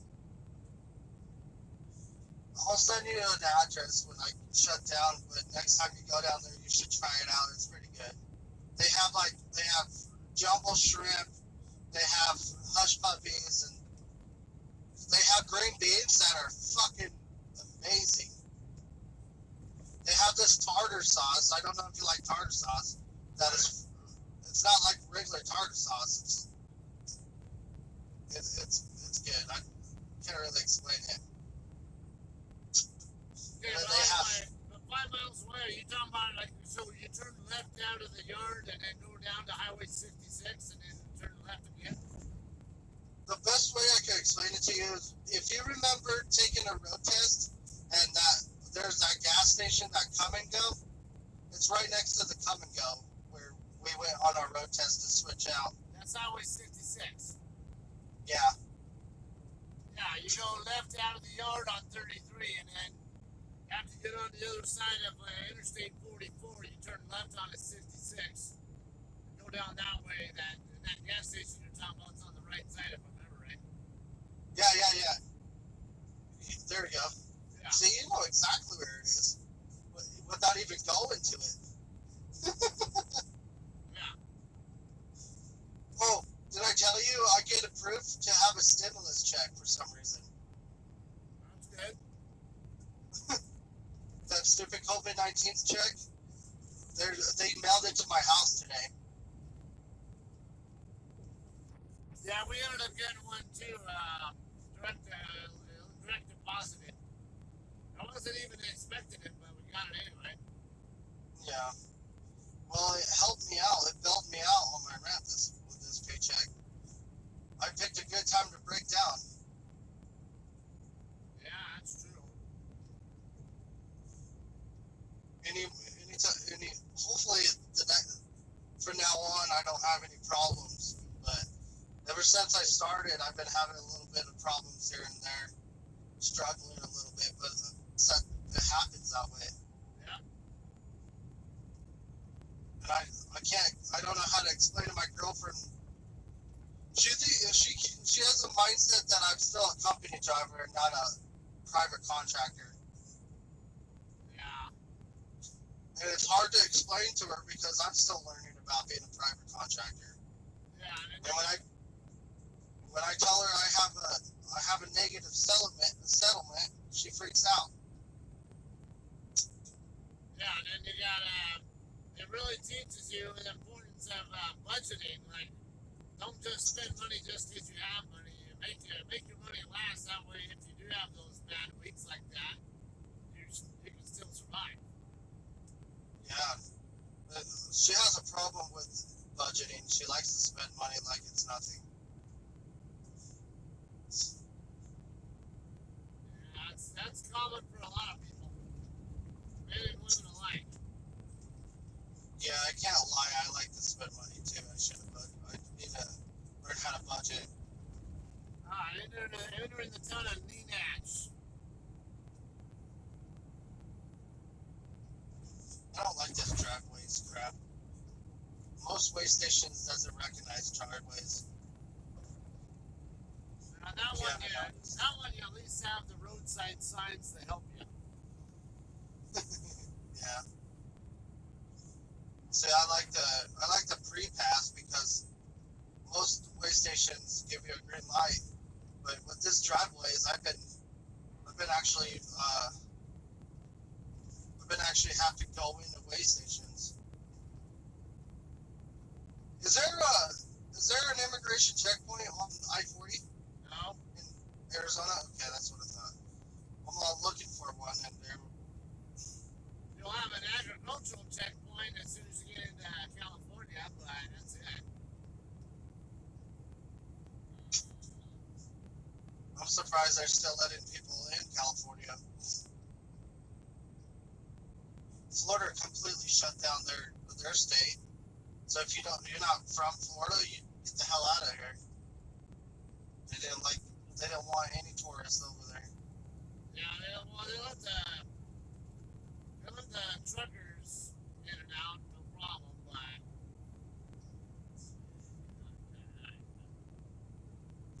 Well, hopefully the freight starts picking back up since everywhere is opening now.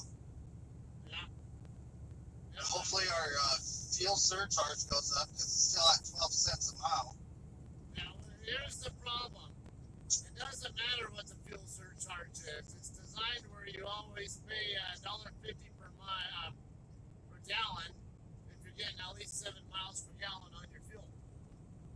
So it doesn't matter if the surcharge goes down or up. You're gonna pay the same amount out of pocket if you have the. And honestly, I think when the fuel prices are dropping, it's actually better on you than it is when the prices are going up. Because our surcharge is based on a trailing indicator, basically a weekly national average. And say the prices go up over the next week. Well, the surcharge won't follow suit until a week later. Yeah. So exactly. So if the fuel prices go up, you're paying more for fuel, but you're still getting the surcharge for cheaper fuel. People don't understand though. Yeah, fuel surcharge is at 12 cents a mile, but if your truck's getting 7 cents per mile, you're still breaking even on your fuel with the fuel surcharge at 12 cents a mile. So there's no reason to quit because of the fuel surcharge. If it drops underneath 7 cents a mile, then that's something to be worried about. But it's still above 7 cents a mile. Yeah. That's how I look at it. Because I think if I have 7 gallon or miles per the gallon for my fuel, I kind of calculate it up to like 10 cents a mile. Oh no, never mind. Don't listen to me. I'm being stupid. So you're being you. What? So you're being you. But it doesn't. I'm still breaking even with the fuel surcharge. I don't even really care about the fuel surcharge. As long as I'm getting the miles and still at $1 a mile, I'm fine. Like the fuel surcharge only helps with paying my taxes. Yeah. So if people are quitting because of the fuel surcharge, they're kind of retarded. That or they have higher budget needs than like maybe you or I might need. Yeah. If you get enough money to make your budget a little bit higher, you know what I mean? Yeah. So my budget, I have a budget right now. It's a short-term budget, but my budget is to make sure that it pays my rent and my bills first, and then when I get more and more into the business, or if the freight starts raising up, I can raise my budget up. But right now, I've set my budget at the bare minimum. I'm a little bit over paycheck. I'm basically saving, so it's if I have a problem with my truck, it breaks down, I can go and pay for a hotel. I learned from my mistakes. Yeah, it's a learning process, and a lot of people think that they get it figured out, and they really don't necessarily. Yeah, I cut my spending at truck stops really good too.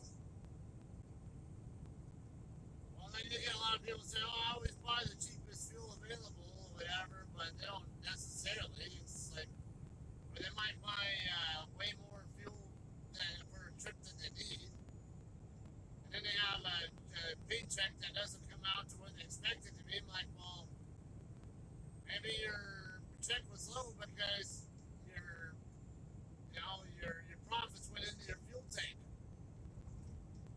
It's like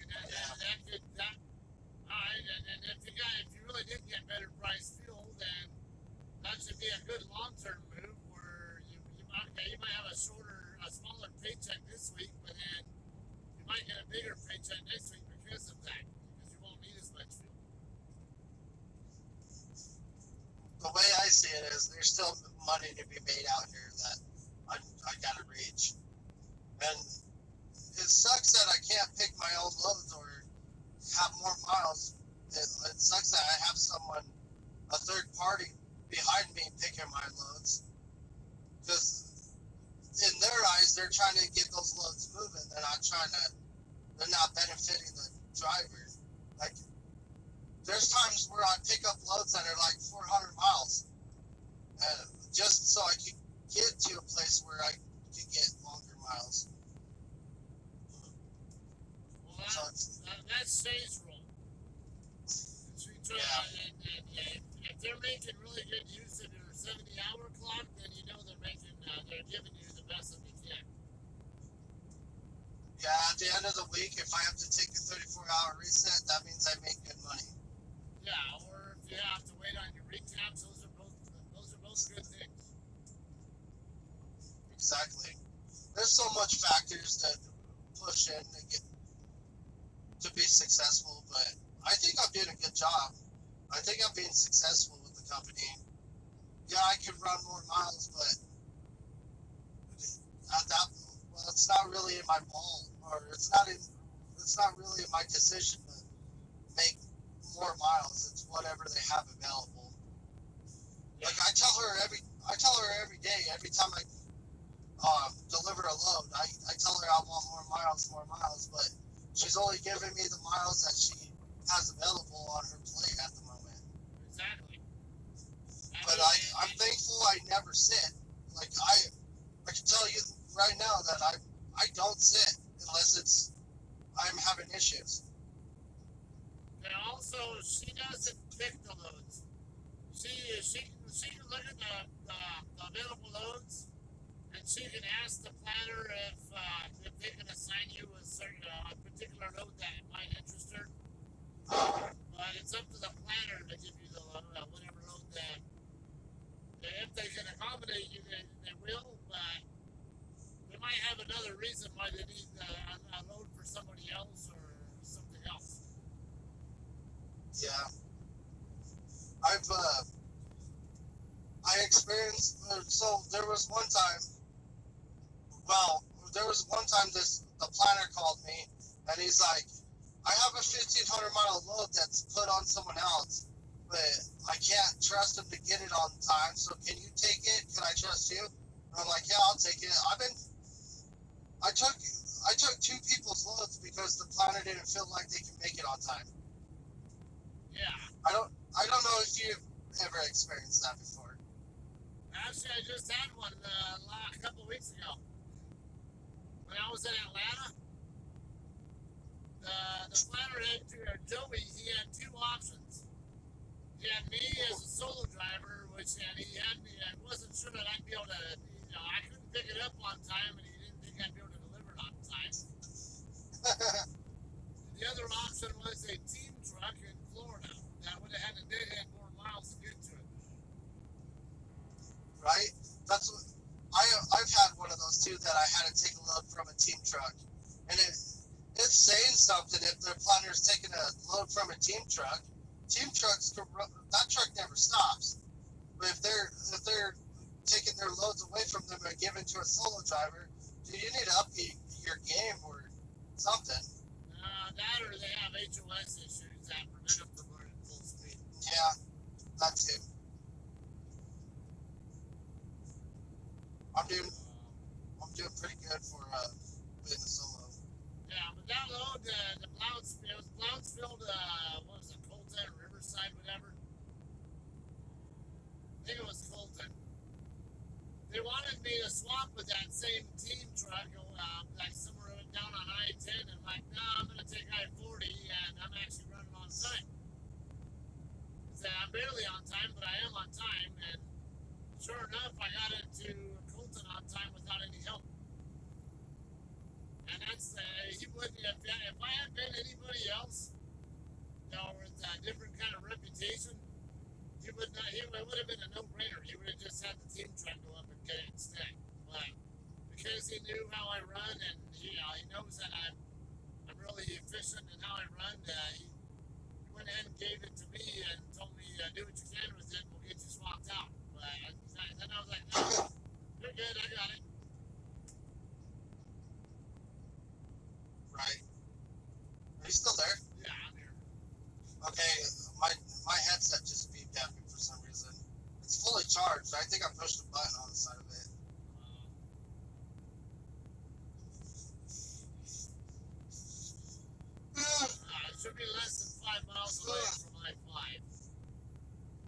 I don't even know why I'm exhausted. I'm just freaking slept pretty good last night or yesterday.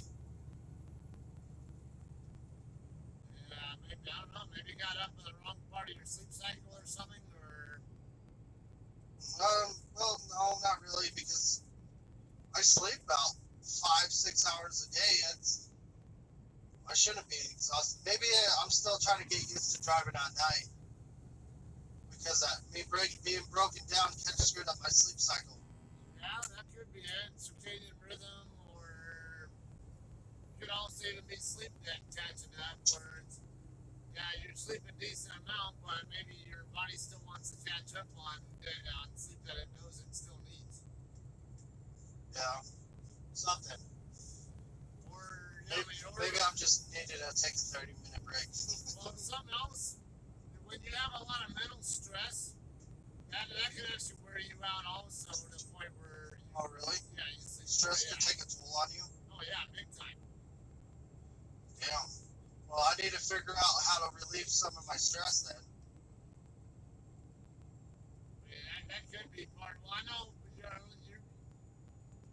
you've been kind of in a stressful situation with finances because of, what is this thing? It's some kind of weird.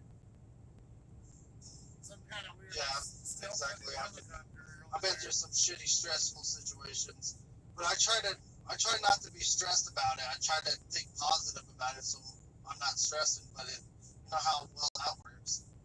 Yeah. 100 miles I have. Some house they're building, whatever. It's like a couple of miles east of I-5 here on 138. Nice looking building, whatever it is, and then on top of that have some weird like a Cobra or some kind of military kind of helicopter in the yard too.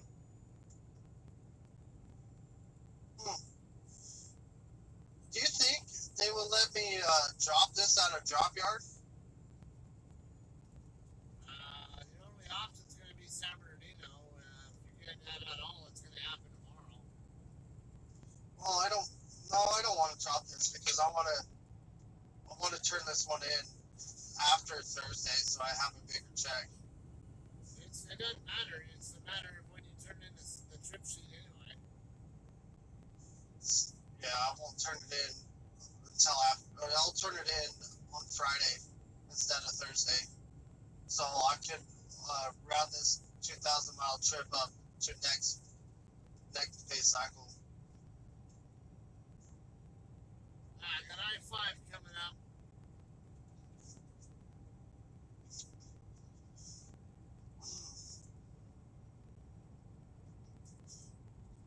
I'm actually excited to come to California for some reason. Most people hate it. I have ulterior motives to come into California. Most people hate it, but like shit, give me all the California loans. I don't care.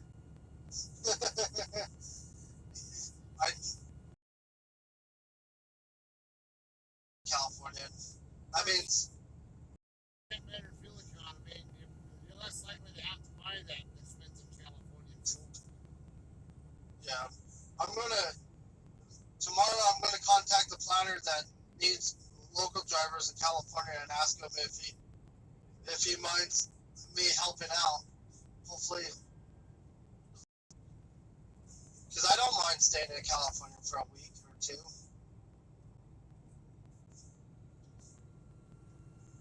Unless there's, yeah, because you're gonna be there, so if I have time, we can hang out or something. We could go somewhere to eat. But I don't think I'm going to see you for another 2-3 days. Just all depends on where you're going to head to after San Diego. Supposedly back up to Tracy after San Diego. Oh, really? Yeah. Yeah, I'll call Shayna first thing in the morning and be like, hey, you guys can keep me in California to help out if you need to. I think she would appreciate it because if they're asking you to do local loads, then they must be struggling for drivers up there. Not not sure what's going on there, or some kind of little surge there, or whatever. So they're gonna put you on the news, huh? I guess so. I don't know what the detail is, but I guess it's News 8 in Tulsa. They have, I guess they have some social media thing they're gonna do. I don't know if it's on their Facebook page or whatever else. They wanted, I guess they wanted to put together something as a thank you to truckers. And of course, with JCT being a Tulsa area company, they of course they reached out to them. Well, make sure you look at him on the camera. There's no hope for that. And tell everybody how much you love JCT. Well, no, she just wanted a picture of me in or near my truck. That's it. Oh, okay. So I sent her one. It was a screenshot of when I did the live, the live stream with the blindside backings over there in Phoenix the other day. Yeah, I got a screenshot of that to her.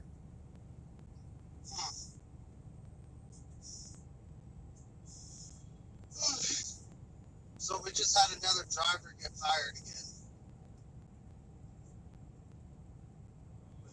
I don't know if I told you.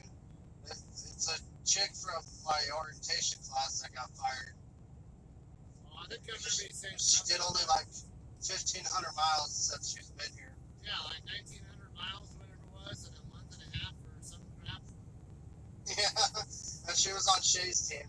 And she told me how bad Shay screwed her over and everything. And I'm like, well, you kind of screwed yourself because you're taking more home time than you over the road. And they're not going to utilize you if you want to go home all the time. Wait a minute, what's her name? Say what? What is her name? What was that, Scott? What is her name? Her name is Christina. Okay, no, not the same person I was thinking of. Because there was Oh, the one that you tried mentoring and she doesn't care? yeah, and she wouldn't give me any details, and said, well, I can't help you if you're not even going to give me any details, or to very specific questions that I'm asking you. What if she doesn't know how to give you details?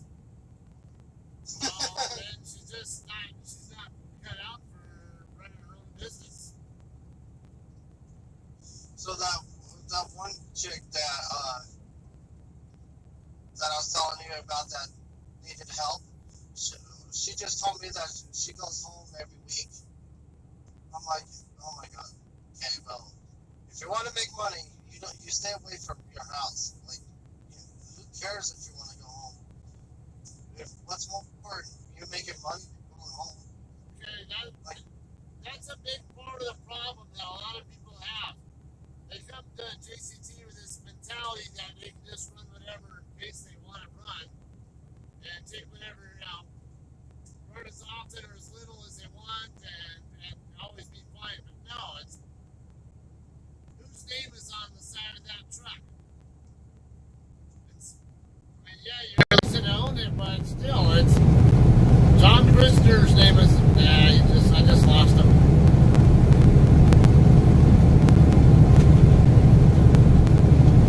They must be going through a bad area again because it's not me.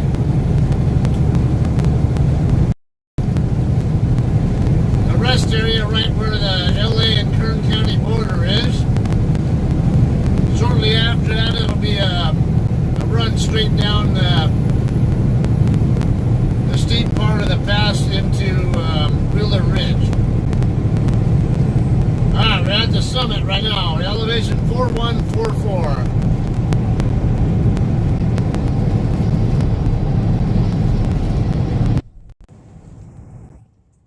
So what I was saying before I draw my call, I just barely put in a home time request, but I put it in a month out.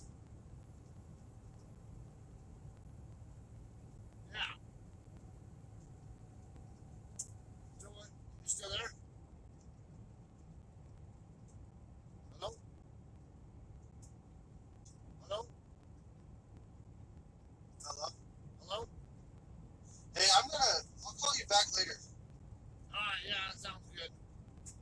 right, bye.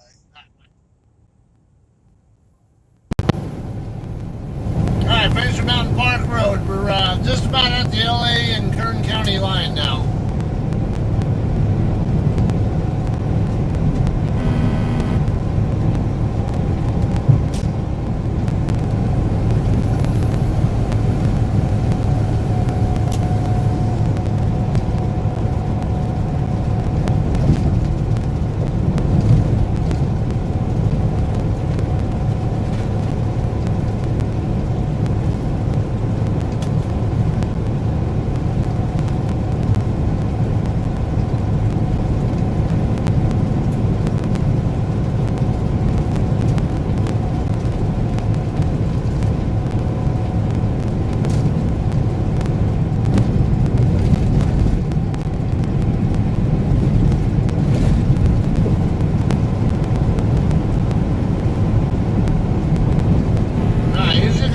Hanging out here in this rest area as well.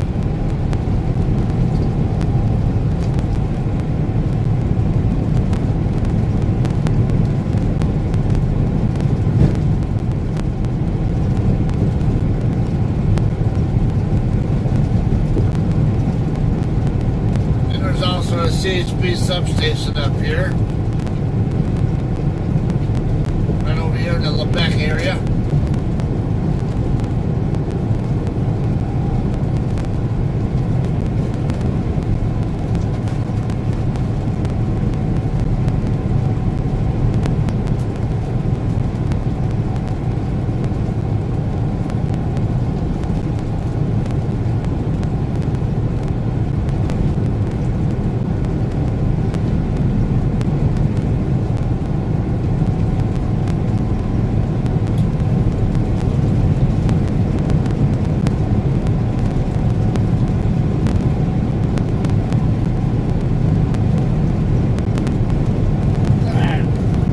Some music.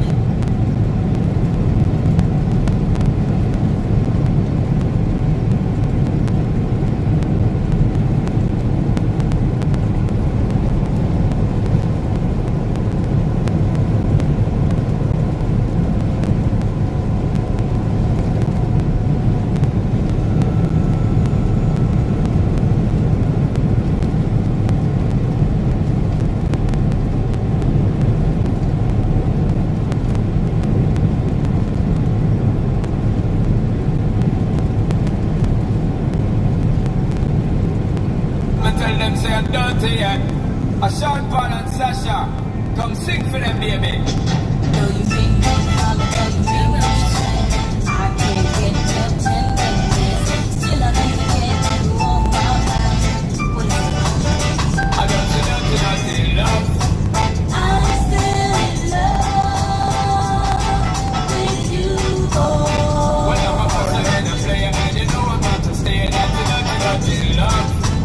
I'm still in love with you, oh. So girl, try to understand that the man is just a man that's in love. I'm still with you, oh. Just a love it from the start, don't you know it at the part, that's the way I get my love. I'm still in love. What a man gonna do, what a man gonna do. Girl, I never have a promise and I'm bling bling for all the girl. But I dance so loving when me fling fling control the girl. I'll make your head swirl, I'll make your body twirl, I'll make you wanna be my one and only baby girl. Night after night, we keep you love, we keep you warm. Girl, you never get this kind of loving from your bond. I know you want your cat, and we just can't perform. Love you, baby. I know you get the little loving of a god. Know how to love me. I know no time for no kissing and Not chow. even how to kiss me. I know we take a little advice, I yeah. don't know why. Baby girl, baby girl, baby girl. I love you, baby.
beacon called Tejon Pass. We usually call it the Grapevine now.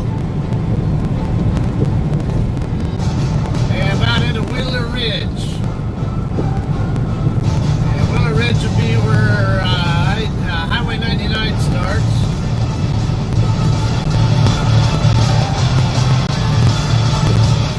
Gotta jam out with some night west.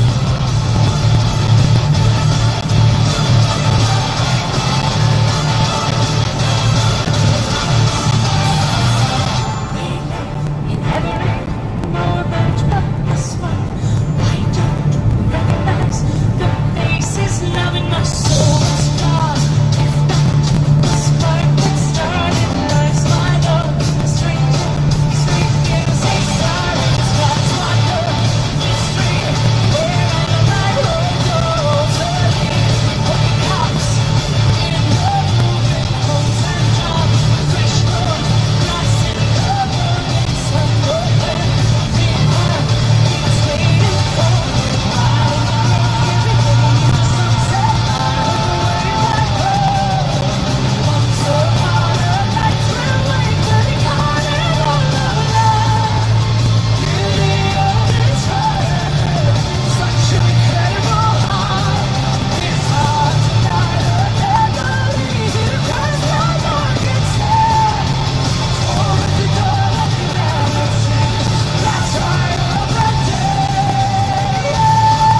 miles. I'll be at my shipper before I get to that point, though.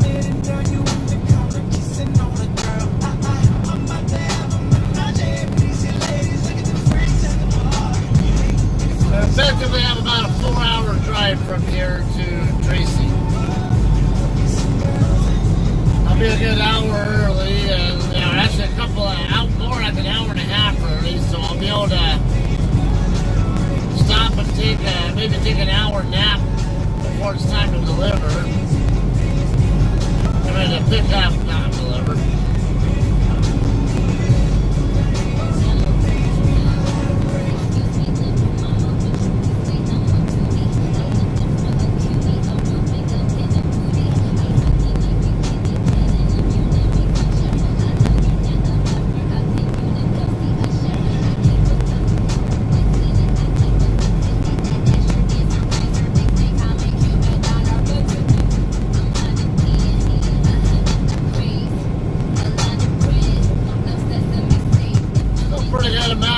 Traffic out here right now, and it's after 11 p.m.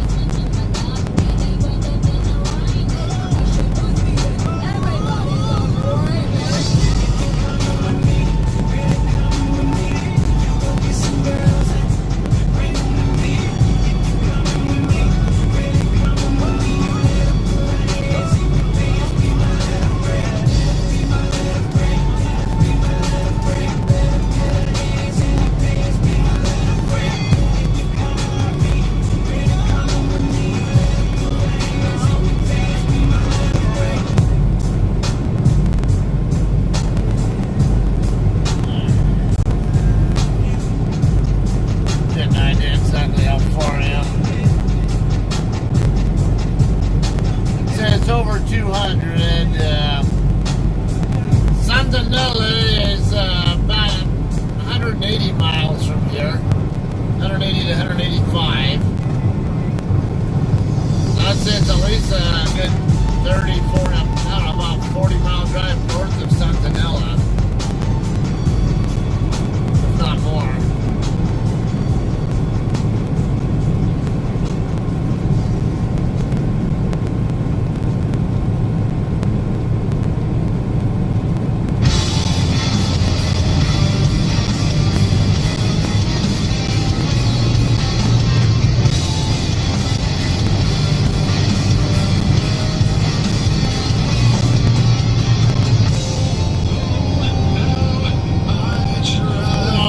Transport trucks.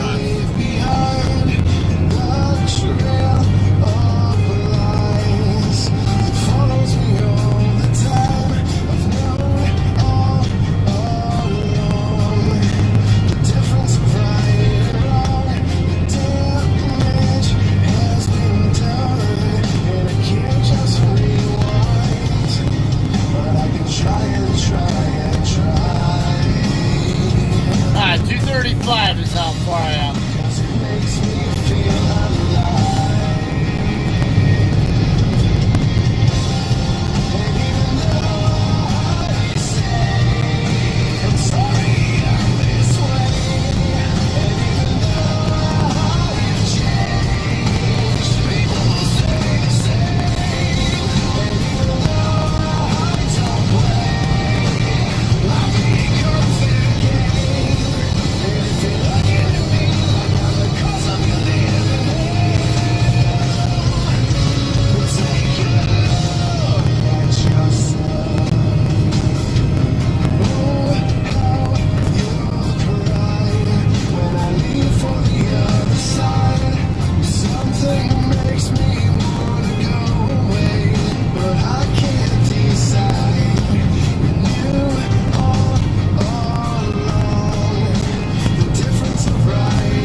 Tracy.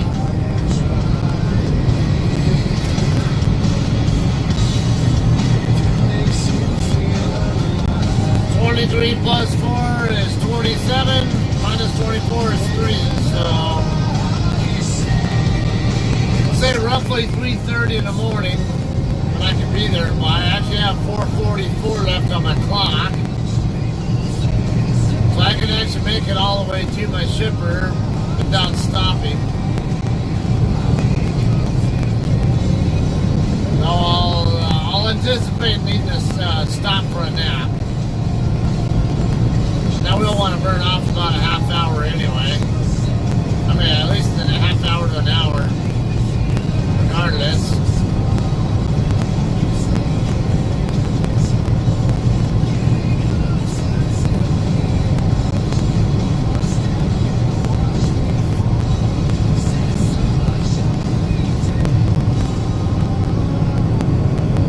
I run at 50 miles, 50 from Lost Hills.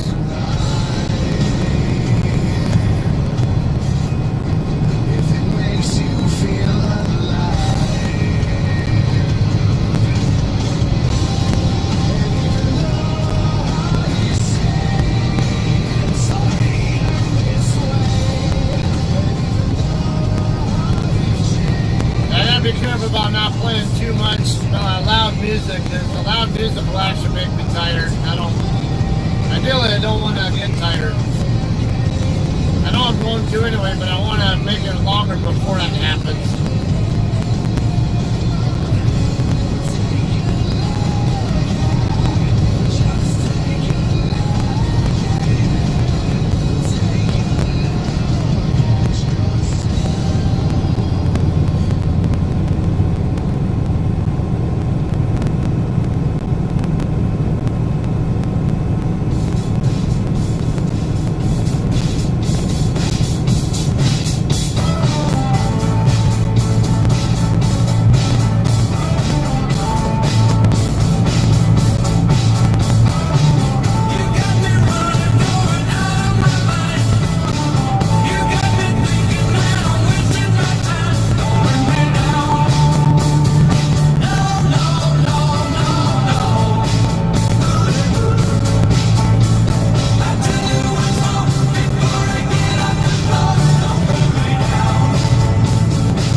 speed I'm going, why I'm passing so many trucks.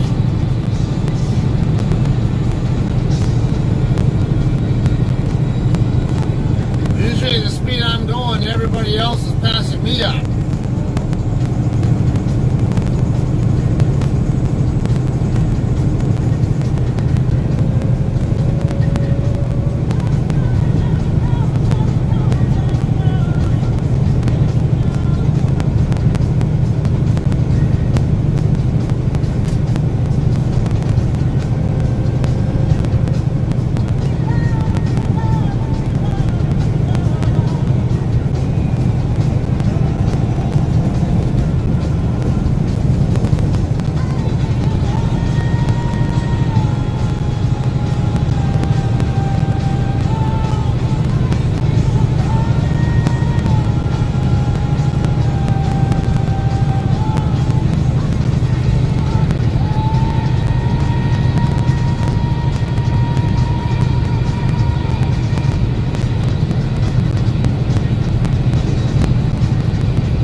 dipshit, you just sped up on me. As soon as I moved over, fucker sped up.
guy was going just a little bit faster than me for a while.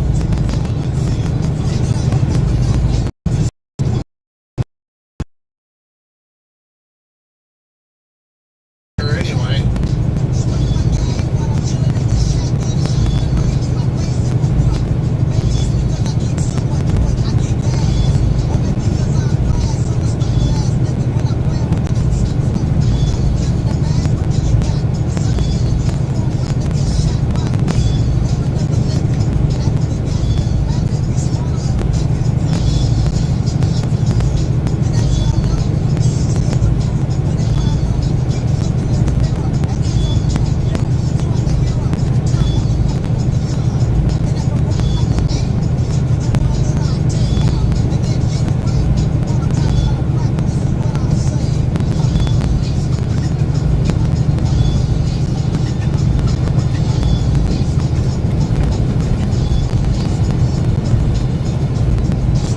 Highway 119, 119, 2 miles away.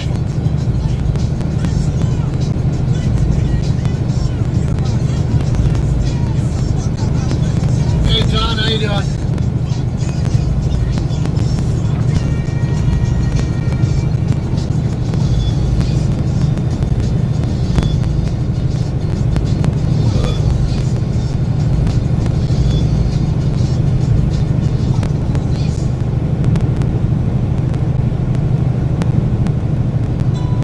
I'm not sure if Cody's listening or watching whatever. Yes, he does have a channel. He does stream sometime, pretty often, so.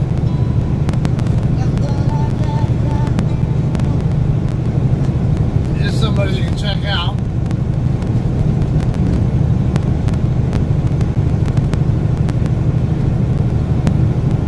Damn it, this freaking moron decided to pass me again.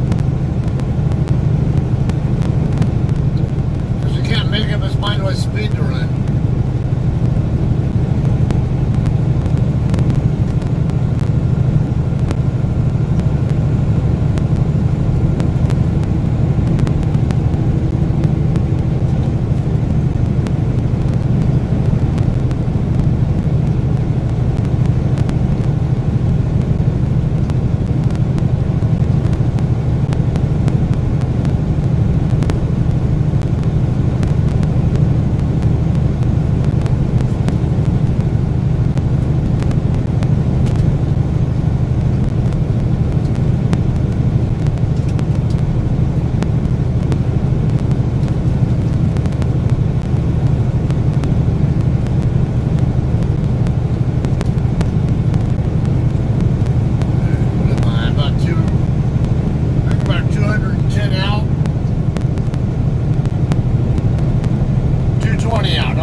GPS, that's why.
hear that song, it's going to block my video. I don't know of a single AC/DC song that I can play without getting the video blocked.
science may be aligning. That's because NASA scientists have discovered something they can't explain any other way other than that they may have found evidence of a parallel universe. This discovery was made by the NASA-sponsored research group Antarctic Impulsive Transient Antenna, or ANITA. The group was funded for $35 million in 2003 to look for and study ghostly particles that fill the universe, according to NASA. The project uses a specially made balloon that detects radio waves emitted when high-energy neutrinos interact in the Antarctic ice shelf, NASA reported. The mission is being led by Peter W. Gorham of the University of Hawaii at Manoa in Honolulu. According to New Scientist, a specially designed balloon that holds antennae would go up for a month and scan thousands of miles of Antarctic air looking for high-energy particles that would come down from space. After 2 flights over more than 2 years, the results only yielded brief moments of background noise but nothing else. Antarctica was the chosen place for study because of its cold, dry air where there is little or no radio noise to distort its findings. According to the Daily Star, who reported, there is a constant wind of high-energy particles coming from outer space, some of which are 1,000,000 times more powerful than anything we can generate ourselves. During the balloon's third flight, scientists decided to look over the data from the previous flights again, specifically at the random noises it reported. What they discovered, according to New Scientist, was something impossible. The signal wasn't coming from space but rather it was coming up from the ground. That means that these particles are traveling back in time and could be evidence of a parallel universe, Tech Times reported. Researchers ruled out all the other explanations they could think of. The inexplicable findings were made in 2016, and for years various explanations have been put forth since then, but they've been ruled out, according to New Scientist. publication wrote, explaining this signal requires the existence of a topsy-turvy universe created in the same Big Bang as our own and existing in parallel with it. In this mirror world, positive is negative, left is right, and time runs backwards. It's extremely rare that the signal might only happen once, but the research team saw the phenomenon happen time and time again, leaving them with limited explanations, according Tech Times. Theoretical physicist George Ellis is skeptical that parallel universes exist. He wrote in the journal, Nature, that it's not knowable given humanity's limited ability to see beyond our own universe, saying, "We do not know how to test which is right, if any, because we cannot make direct observations of domains beyond the observational horizon, the greatest distance that light can have traveled towards us since the universe became transparent to radiation 300,000 years after the Big Bang. Given this lack of evidence, there is a viable option that there is no multiverse at all." Some scientists don't think the idea of a parallel universe is that far-fetched. The scientific understanding of the Big Bang theory includes the possibility that one or more parallel universes exist. This theory is referred to as multiverse, in which many universes can live alongside each other. According to the website Space, there are several theories for alternate universes, including infinite universes. One reason for this is we don't know what the shape of space-time is exactly. One prominent theory is that it is flat and goes on forever. This would present the possibility of many universes being out there. But with that topic in mind, it's possible that universes can start repeating themselves. That's because particles can only be put together in so many ways, Space reports.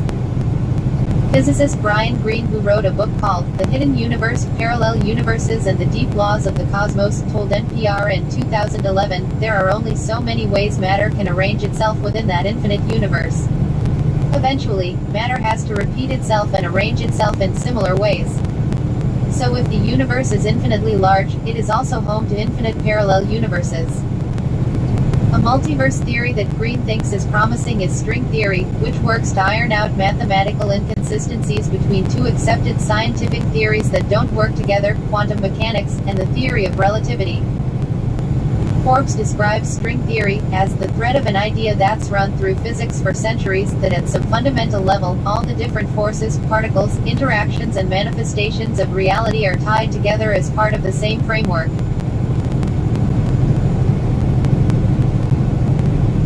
Where the hell did they get that inference from that data?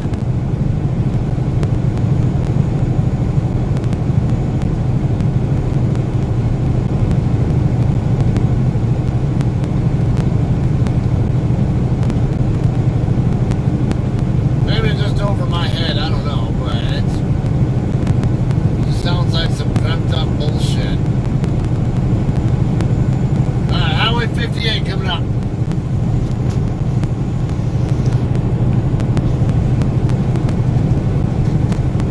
In the Button Willow area.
Two Michigan dams breached, thousands evacuated amid flooding.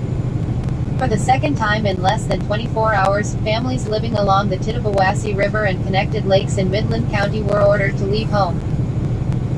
The National Weather Service on Tuesday evening urged anyone near the river to seek higher ground following catastrophic dam failures at the Edenville Dam, about 140 miles (225.31 kilometers) north of Detroit, and the Sanford Dam, about 7 miles (11.26 kilometers) downriver.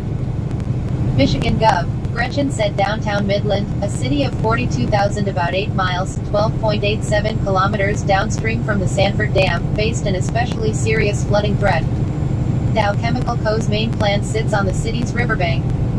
In the next 12 to 15 hours, downtown Midland could be under approximately 9 feet of water, the governor said. We are anticipating an historic high water level. Whitmer declared a state of emergency for Midland County and urged residents threatened by the flooding to find a place to stay with friends or relatives or to seek out one of several shelters that opened across the county. She encouraged people to do their best to take precautions to prevent the spread of coronavirus, such as wearing a face covering and observing social distancing, to the best of your ability. Emergency responders went door to door early Tuesday morning warning residents living near the Edenville Dam of the rising water. Some residents were able to return home, only to be told to leave again following the dam's breach several hours later. The evacuations include the towns of Edenville, Sanford and parts of Midland, according to Selena Tisdale, spokeswoman for Midland County. We were back at home and starting to feel comfortable that things were calming down, said Catherine Jaws, who lives about 1 mile (1.61 kilometers) from the Edenville Dam and first left home early Tuesday morning. All of a sudden we heard the fire truck sirens going north toward the dam. Jaws, 45, said emergency alerts then began coming on her cell phone and people started calling to make sure she was safe. While packing, there were tons of police and fire trucks going up and down the roads, she added. As far as I know, all of our neighbors got out. While driving along a jammed M30, the state highway that's the main road through Edenville and that crosses the river north of town, Jaws saw the rushing Tittabawassee River. It was very dramatic, very fast and full of debris, she said. Dow Chemical has activated its Emergency Operations Center and will be adjusting operations as a result of current flood stage conditions, spokeswoman Rochelle Shapora said in an email. Dow Michigan Operations is working with its tenants and Midland County officials and will continue to closely monitor the water levels on the Tittabawassee River, Shapora said. In 2018, the Federal Energy Regulatory Commission revoked the license of the company that operated the Edenville Dam due to non-compliance issues that included spillway capacity and the inability to pass the most severe flood reasonably possible in the area. The Edenville Dam, which was built in 1924, was rated in unsatisfactory condition in 2018 by the state. The Sanford Dam, which was built in 1925, received a fair condition rating. Both dams are in the process of being sold. There were 19 high-hazard dams in unsatisfactory or poor condition in Michigan in 2018, ranking 20th among the 45 states and Puerto Rico for which the Associated Press obtained condition assessments. Flood warnings in Michigan were issued following widespread rainfall of 4 to 7 inches (10.2 to 17.8 centimeters) since Sunday, according to the National Weather Service. Heavy runoff pushed rivers higher. The Tittabawassee River was at 30.5 feet, 9.3 meters, and rising Tuesday night. Flood stage is 24 feet, 7.3 meters. It was expected to crest Wednesday morning at a record of about 38 feet, 11.6 meters. The heavy rains early in the week also caused flooding elsewhere in the region. In Chicago, water that flooded some areas downtown was receding Tuesday, but Larry Langford, a fire department spokesman, said that he did not expect power to be restored at the iconic Willis Tower for days because the rains caused the building's subbasements to fill with as much as 25 feet, 7.6 meters, of water. The building was closed to tenants and visitors.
this is a really good time for me to be driving.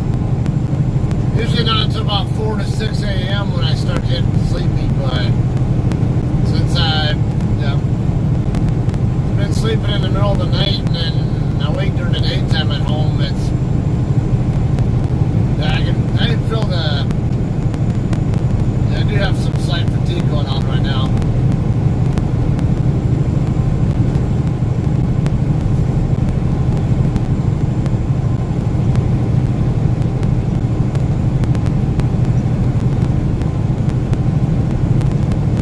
So I think I'll go ahead and get off the road here and the last hill is to at least get out of the truck, maybe use the restroom, get some more sunflower seeds, and then get back on the road. A lot of times getting out of the truck will help me, I guess, maybe I'll get my muscles moving and all that. Help make me a little more alert.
behind me had plenty of opportunity to move over before having to adjust to me.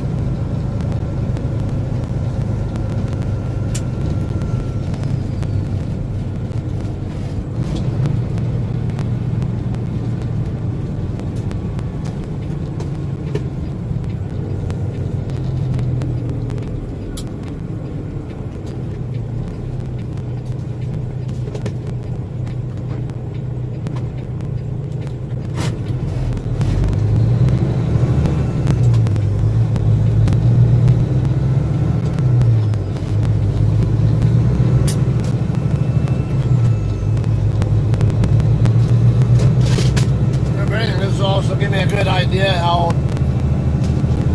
the construction is progressing here.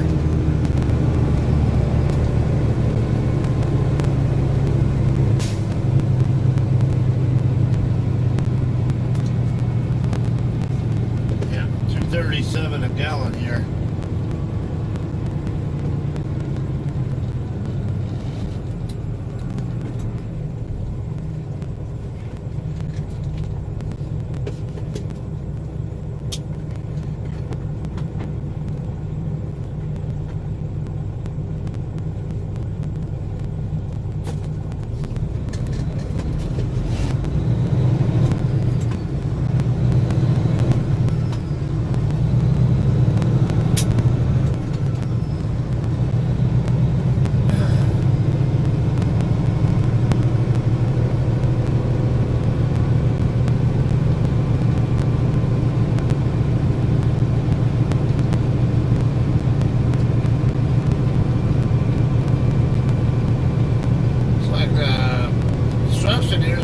All done.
think I might have the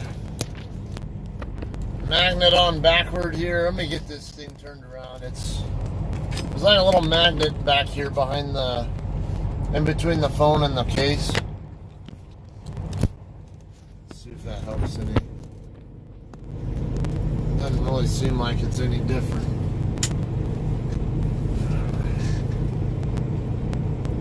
Alright.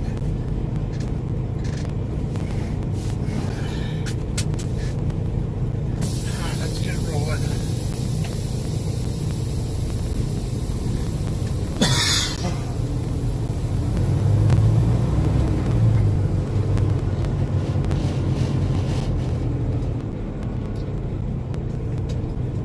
Dude, what are you doing?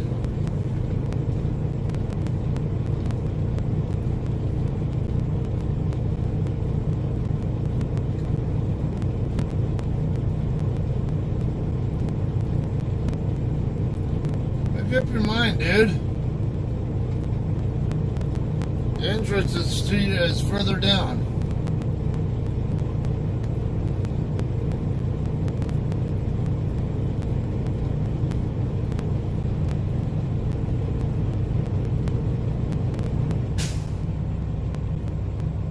Are you so tired you're brain dead or something? I can't. I don't know why you're going so damn slow.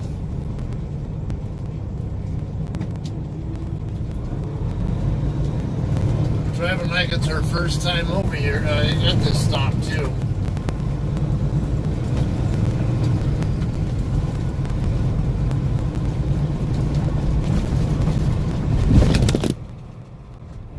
Damn it.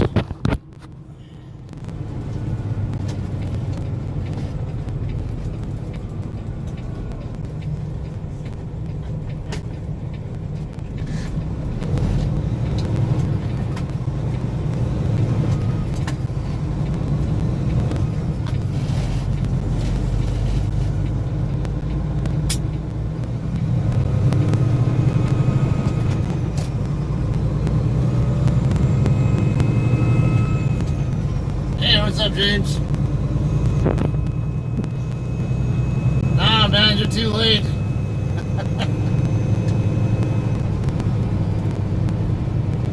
Oh, it's a right turn. So they redid the on-ramp over here. It used to be a left turn.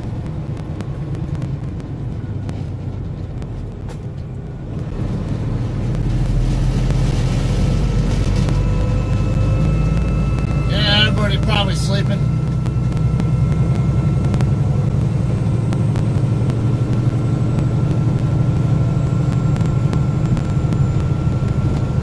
Leaving Lost Hills now. We're getting maybe another 100-ish miles. Perhaps even like Centinela or somewhere before I stop for about an hour to nap and burn off my excess time. I don't know that the customer, that the shipper is open. And he's, it's even open till 5 o'clock. I didn't look at the Google reviews for them. Might check it out when I stop.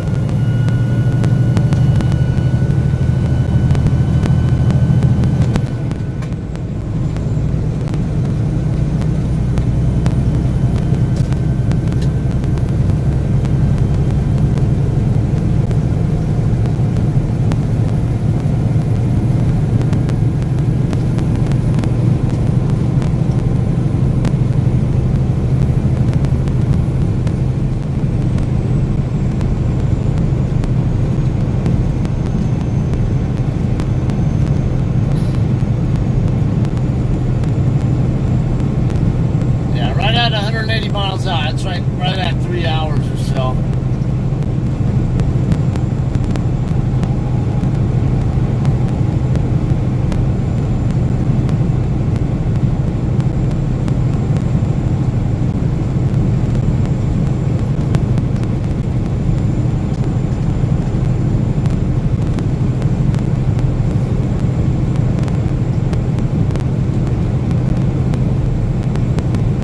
Truck's good to go now.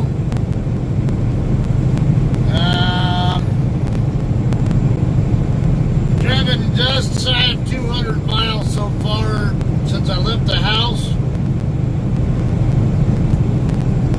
And I already drove about probably 50 miles prior to that earlier today, between going from the dealer to the drop yard and then from the drop yard to my house.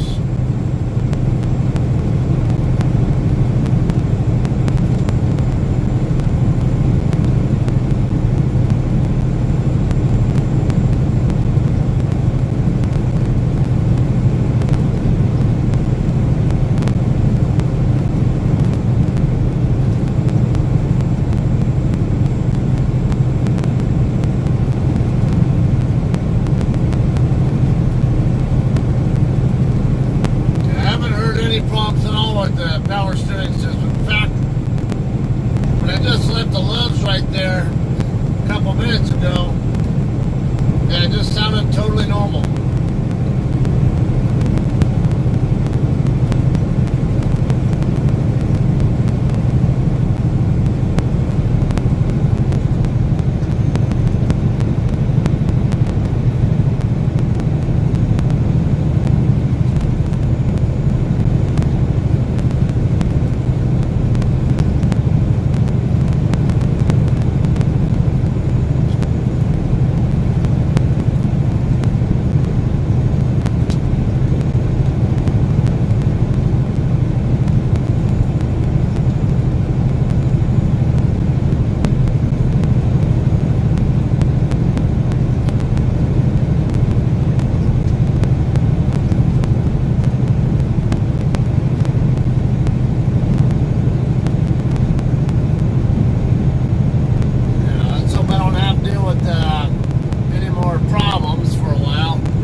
Going to have to get my left steer tire replaced, I think, before too long.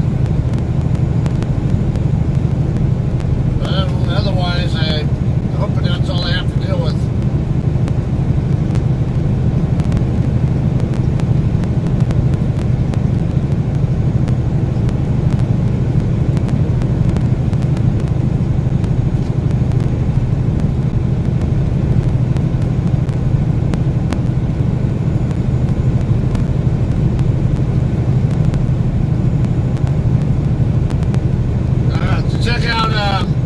Check out much of their music. Yeah,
My mind is on and on the road and I've been losing sleep. And as the road is troubled and these demons start to creep, I can't hold back. You couldn't stop me if you tried. You should know that. And when the fire burns inside, you can't hold back. After anything you never die, you should know that. You can't hold back. This is your life.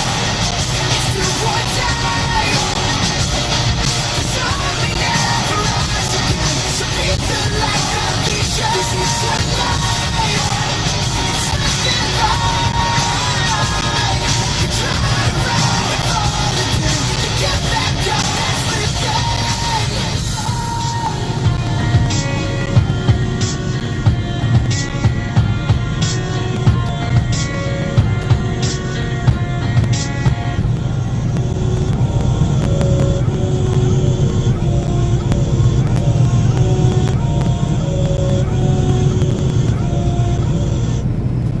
Come on, dude, already.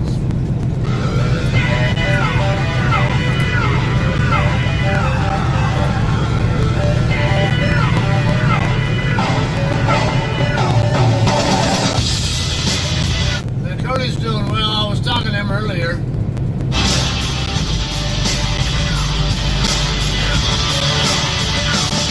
As I walk through the valley of the shadow of death, I will not down on the thorns and pull the knife out my chest. I keep searching for something that I never seem to find, but maybe I won't because I left it all behind. And I'm stuck with this and that'll never change. Always a part of me until the very last day. Where to go from here? What road to travel on? I spent my whole life using it, it always shows wrong.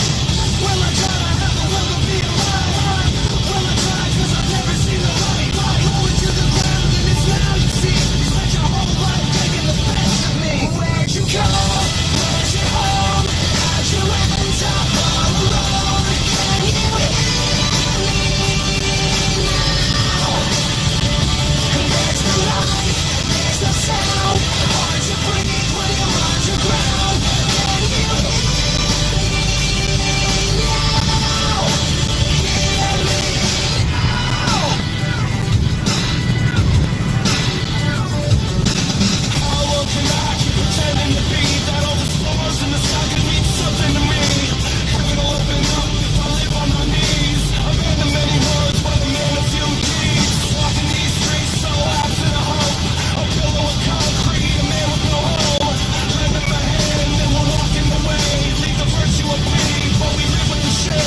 between the phone and the case to help it.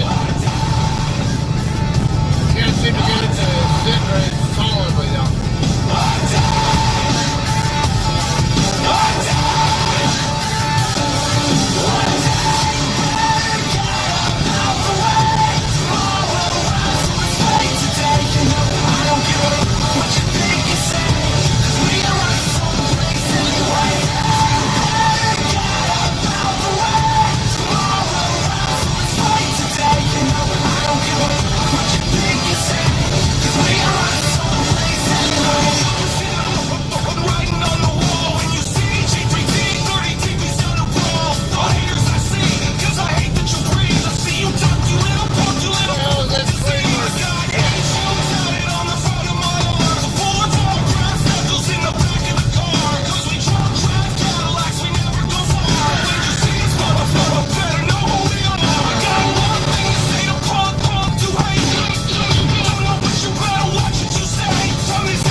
no longer hide. You built an ivory tower, locked the doors and threw away the keys. Hiding in the shadows, thinking that the world was your enemy. The world's an ugly place when you're alone.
another group called Evergrey.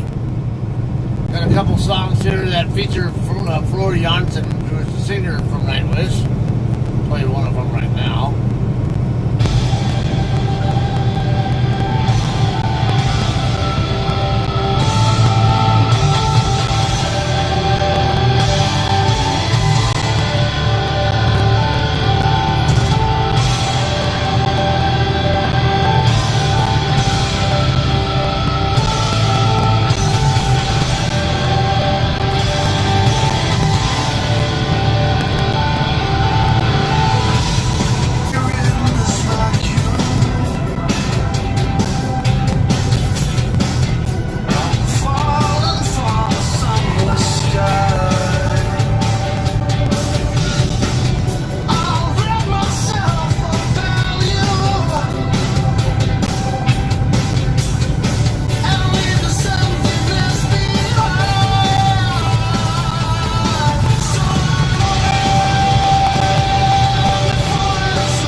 pick up and then move over.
Anyway, just remember you can easily make it to Barstow from there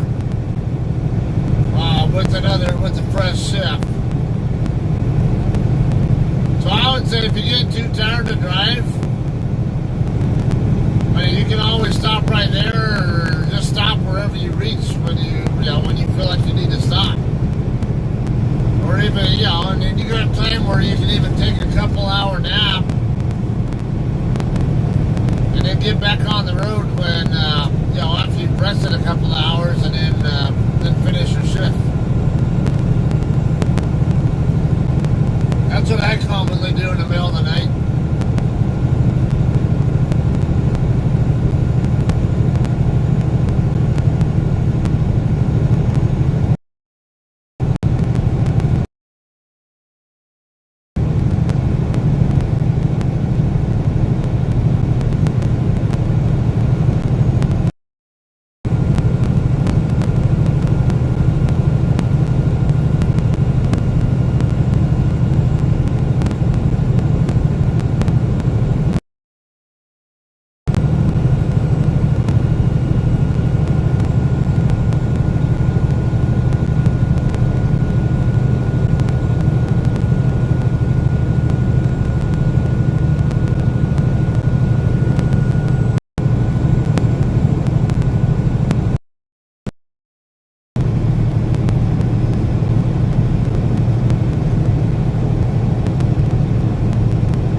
Idea, because I'm not going to be. I'm 120 miles out from my customer now, or from my shipper. I plan to run at least another 20, and then I'll consider shutting down for an hour for a nap, because I got time I can burn. Plus, I can definitely, I can benefit from like an hour or so nap. Preferably 2 hours, but 2 hours will make me late.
need a nap.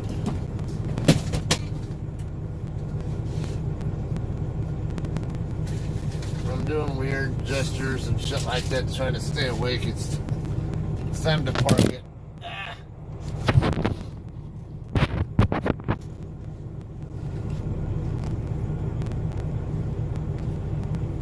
Not to mention I need to fix the magnet, whatever. So I'm gonna park for about an hour. Going in the stream. Cody, I don't know, might be streaming or not. Maybe keep an eye out for him. If not, I should be back maybe about an hour from now. All right. So I'll see you guys then.